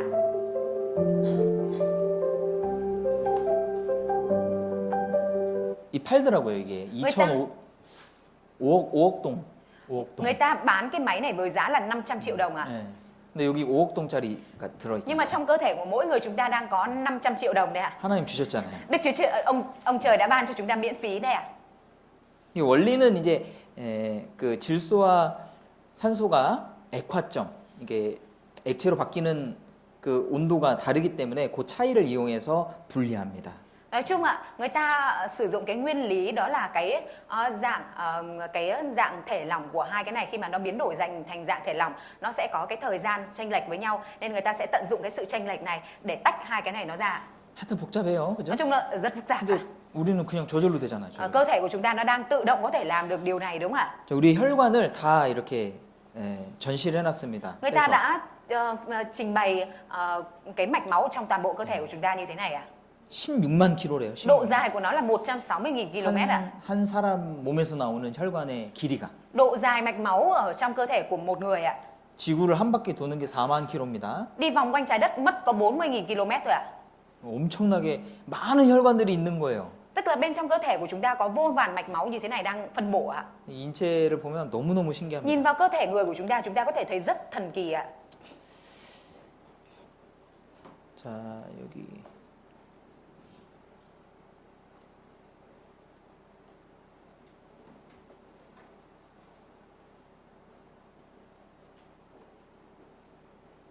성경에서 피 얘기가 좀 나오는데요. Ở trong sách Kinh Thánh thì có nội dung nói về máu ạ. 자, 여기 보시죠. Như ở đây ạ, có 네. câu Kinh Thánh ạ. 육체의 생명은 어디에 있음이라. Vì sinh mạng của xác thịt ở trong ... 생명은 어디에 있을까요? Sinh mạng của xác thịt ở trong gì đây ạ? Theo mọi người ạ. 어디에 있을까? Theo mọi người là sinh mạng của con người nằm ở đâu ạ? 퀴즈 내면은 우리 푸엉자매님이 목소리 바뀌어요. Khi mà đặt câu hỏi là cái giọng của người chị Phương tự động thay đổi ạ. 흥분하는 것 같아. Trở nên bị hưng phấn. 육체의 생명은 피에 있습니다. Sinh mạng của các xác thịt nằm ở trong máu, trong huyết ạ. 우리가 생각할 때는 심장에 있을 것 같은데? Theo suy nghĩ của chúng ta thì có thể nghĩ rằng là sinh mạng của cơ thể chúng ta nằm ở trong tim đúng không ạ? 그렇지 않아요? Chẳng phải như vậy hay sao ạ? 호흡에 있을 것 같은데? Và chúng ta nghĩ là có thể nằm ở trong hô hấp đúng không ạ? 호흡도 중요하고 심장도 중요합니다. Hô hấp cũng quan trọng mà tim cũng quan trọng ạ. 호흡은 산소로 공급하는 것이고 Vì hô hấp thì cung cấp oxy ạ. 또 심장은 온몸에 피를 돌게 하죠. Tim thì làm vận chuyển máu cho toàn cơ thể đúng không ạ? 근데 심장이 멈춰도 Nhưng mà tuy nhiên dù tim chúng ta ngừng đập ạ, 아니 심장이 잘 작동해도 피가 문제가 생기면 사람은 죽어요. và tuy nhiên ạ, mặc dù nếu như mà tim của chúng ta có đập bình thường nhưng máu của chúng ta có vấn đề thì chúng ta vẫn chết ạ. 자, 여기 심장을 수술하는 사람이 있습니다. Ở đây có một người đang phẫu thuật tim ạ.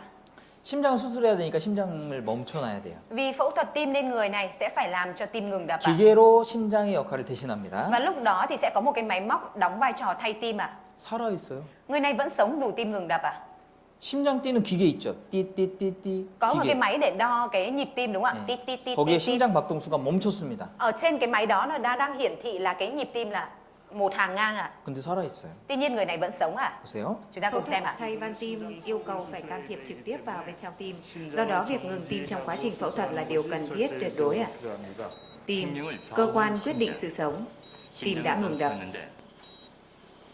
Vậy, làm thế nào mà anh Park Bom vẫn có thể sống được? Máu của anh Park Bom đang chạy vòng quanh cơ thể thông qua thiết bị tuần hoàn ngoài cơ thể. Tại đây, máu được cung cấp oxy trong lành rồi quay trở lại cơ thể. Trong suốt thời gian phẫu thuật, máy này thay thế chức năng tim và phổi của anh Park Bom. Việc tim ngừng đập lâu là một trong những nguyên nhân quan trọng dẫn đến tử vong. Tuy nhiên, như trong trường hợp này, khi tim đã ngừng đập, nhưng nếu máu vẫn được lưu thông khắp cơ thể, thì sự sống vẫn được duy trì. Trong khoảnh khắc này, đối với anh Park Bom, máu đỏ này mới chính là sinh mạng của anh. 뭐라고 이야기합니까? Người này đang chia sẻ gì ạ? 피가 생명이다 얘기하잖아요. Sinh mạng nằm ở trong máu đúng không ạ? 그죠? Đúng ạ. 근데 200년 전만 해도 Nhưng mà chỉ khoảng 200 năm trước đây thôi ạ. 이걸 몰랐어요. Người ta không hề biết về điều này ạ. 올해가 미국이 건국한 지가 250년 됐다고 합니다. Mỹ là quốc gia được thành lập được khoảng 250 năm rồi ạ.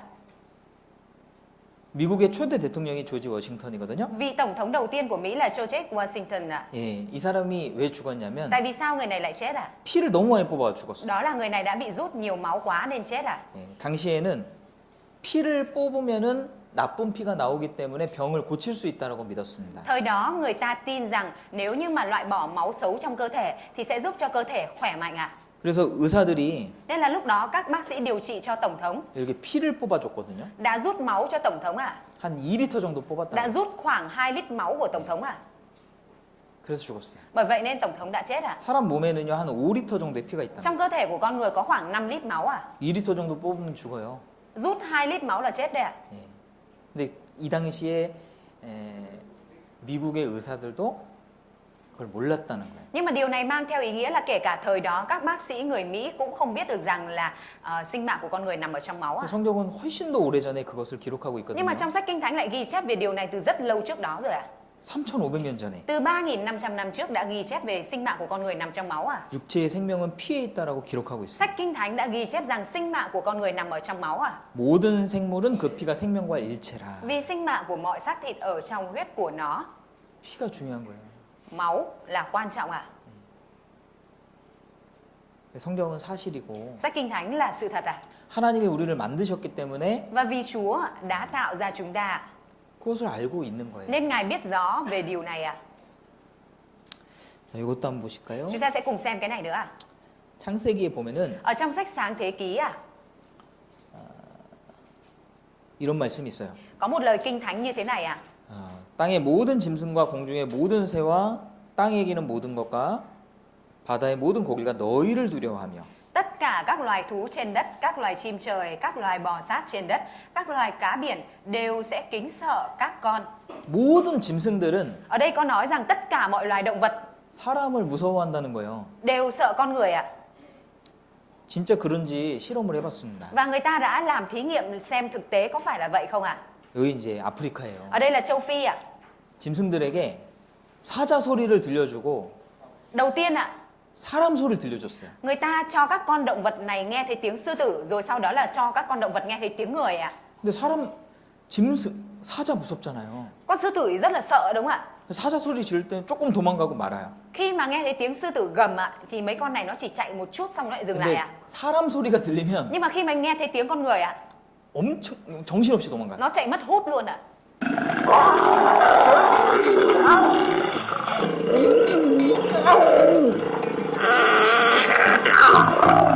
조금 도망가다 말잖아요. Nó chạy một tí rồi dừng lại đúng không ạ? My dad was a teacher, so I grew up in a home that the only thing I knew was sport. I played tennis, I played cricket, played rugby, and I loved my sports. 무서운 거예요. Nó sợ ạ. We have 11 official languages. English is that one that everybody speaks.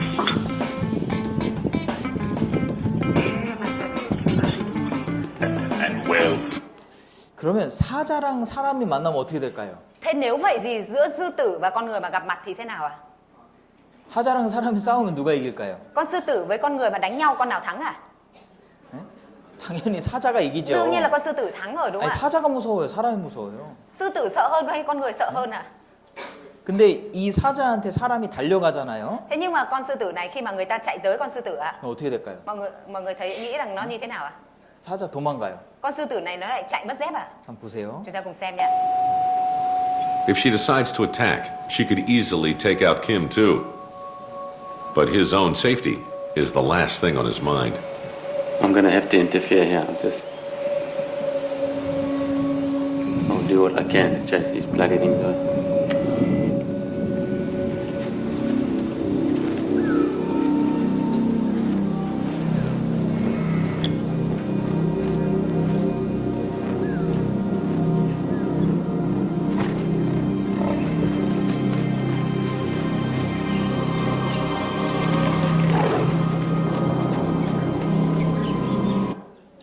앞으로 사자 만나면 어떻게 해야 돼요? Vậy thì sau này mọi người mà gặp sư tử thì mọi người phải làm gì á?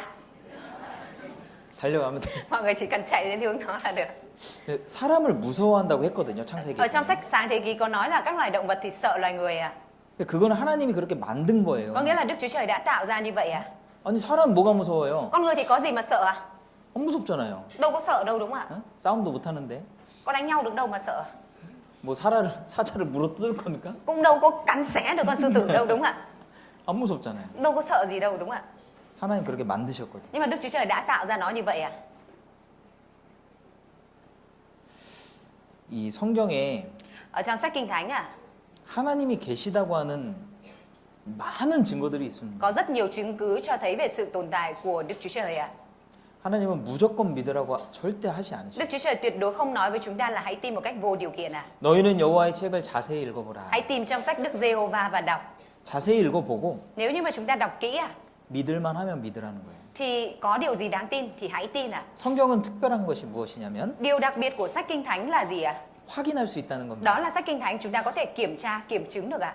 확인할 수 있어요. Chúng ta có thể kiểm chứng nội dung trong sách Kinh Thánh có phải là sự thật hay không ạ? 사실인지 아닌지를 확인할 수 Chúng 있어요. ta có thể kiểm chứng được rằng ở trong này có phải là sự thật hay không ạ? 네, 오늘은 Và ngày hôm nay ạ, 첫날이라 좀 서론에 해당되는 말들이 많았고요. vì là ngày đầu nên là thầy đã chia sẻ nhiều những nội dung mang những lời mở đầu ạ. 예, 내일부터는 Bắt đầu từ ngày mai ạ, 본격적으로 성경이 사실이라는 증거들을 찾아볼 겁니다. chúng ta sẽ cùng nhau tìm hiểu những chứng cứ về việc minh chứng sách Kinh Thánh là sự thật một cách chính thức ạ. 그러니까 성경이 사실이라는 것은 cái 매우 việc- 중요해요. Bởi vì cái việc mà sách Kinh Thánh là sự thật nó rất quan trọng ạ. 하나님이 살아계시다는 증거거든요. Sách Kinh Thánh là sự thật có nghĩa là có Đức Chúa Trời thực sự tồn tại ạ. 하나님이 살아계시다면 Và nếu như mà thực sự có ông trời, có Đức Chúa Trời thực sự tồn tại ạ, 죽으면 끝이 아니라는 거예요. thì có nghĩa chết không phải là hết ạ, 영원한 세계가 있다는 mà 거예요. còn có thế gian đời đời ạ. 그래서 이번 한 주간 Bởi vậy nên trong một tuần này ạ, 여러분들 시간만 내면 됩니다. mọi người chỉ cần dành ra thời gian là được ạ. 꼭 시간을 내주세요. Rất mong rằng mọi người hãy dành ra thời gian trong tuần này thôi ạ. 한 주간 이렇게 성경 배우는 시간들을 다 합쳐봐도 Bởi vì ạ, tính gộp cả cái một tuần này chúng ta học Kinh Thánh lại ạ, 하루가 안 돼요. cũng chưa được một ngày ạ.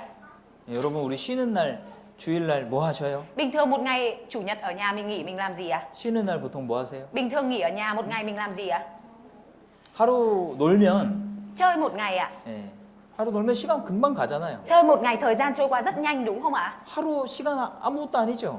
Trong một ngày đó nhiều khi chúng ta không làm được cái việc gì có nghĩa đúng không ạ? 이번 주 다 그 성경 배우는 시간 다 합쳐도 Nếu như mà chúng ta gộp tất cả cái thời gian mà học sách Kinh Thánh trong một tuần này lại ạ, 하루가 안 돼요. cũng chưa được một ngày ạ. 예, 여러분 이번에 Bởi vậy nên mong rằng trong một tuần này ạ, 아주 좋은 기회입니다. là một cái cơ hội rất rất tốt ạ. 예, 한번 시간을 투자한다고 생각하시고 Rất là kính mong rằng mọi người coi như đây là mình đang đầu tư cho chính mình ạ. 꼭 들어보세요. Và nghe đến cùng xem là rốt cuộc ở trong này đã nói đến điều gì ạ. 아, 오늘만 나오고 안 나와야지. Mong rằng mọi người không có suy nghĩ là hôm nay đến rồi mai không đến nữa đâu. 그런 분들 안 계시죠? Chắc không có vị nào như vậy đâu đúng không ạ? 내일 꼭 오셔야 됩니다. Mọi người mai nhất định đến nhá. 예, 기도하고 Chúng ta 마치겠습니다. cùng cầu nguyện kết thúc ạ. 하나님 감사합니다. Chúa ơi, chúng con xin dâng lời cảm tạ ơn Chúa. 저희들에게 성경을 주시고 Chúa đã ban cho chúng con sách Kinh Thánh. 또 우리가 확인해서 하나님 계신 것을 알 수 있도록 해주신 것 Chúng con 감사드립니다. cảm tạ ơn Chúa vì Ngài cho chúng con có thể xác minh, biết về sự tồn tại của Đức Chúa 이번 한 Trời. 주간 진리에 대해서 고민할 수 있도록 Xin 도와주시고 Chúa giúp đỡ để trong một tuần này chúng con có thể suy nghĩ về về sự 진리. đời đời và chân lý. 여기 계신 모든 이들이 인생의 답을 발견할 수 있도록 자비를 베풀어 Nên xin 주시옵소서. Chúa Ngài ban sự trần từ để cho tất cả mọi người ở đây đều tìm kiếm được đáp án cho cuộc đời. 예수님 이름으로 Chúng con thành kính cầu nguyện nhân 기도드렸습니다. danh Đức Chúa Giêsu Christ. Amen.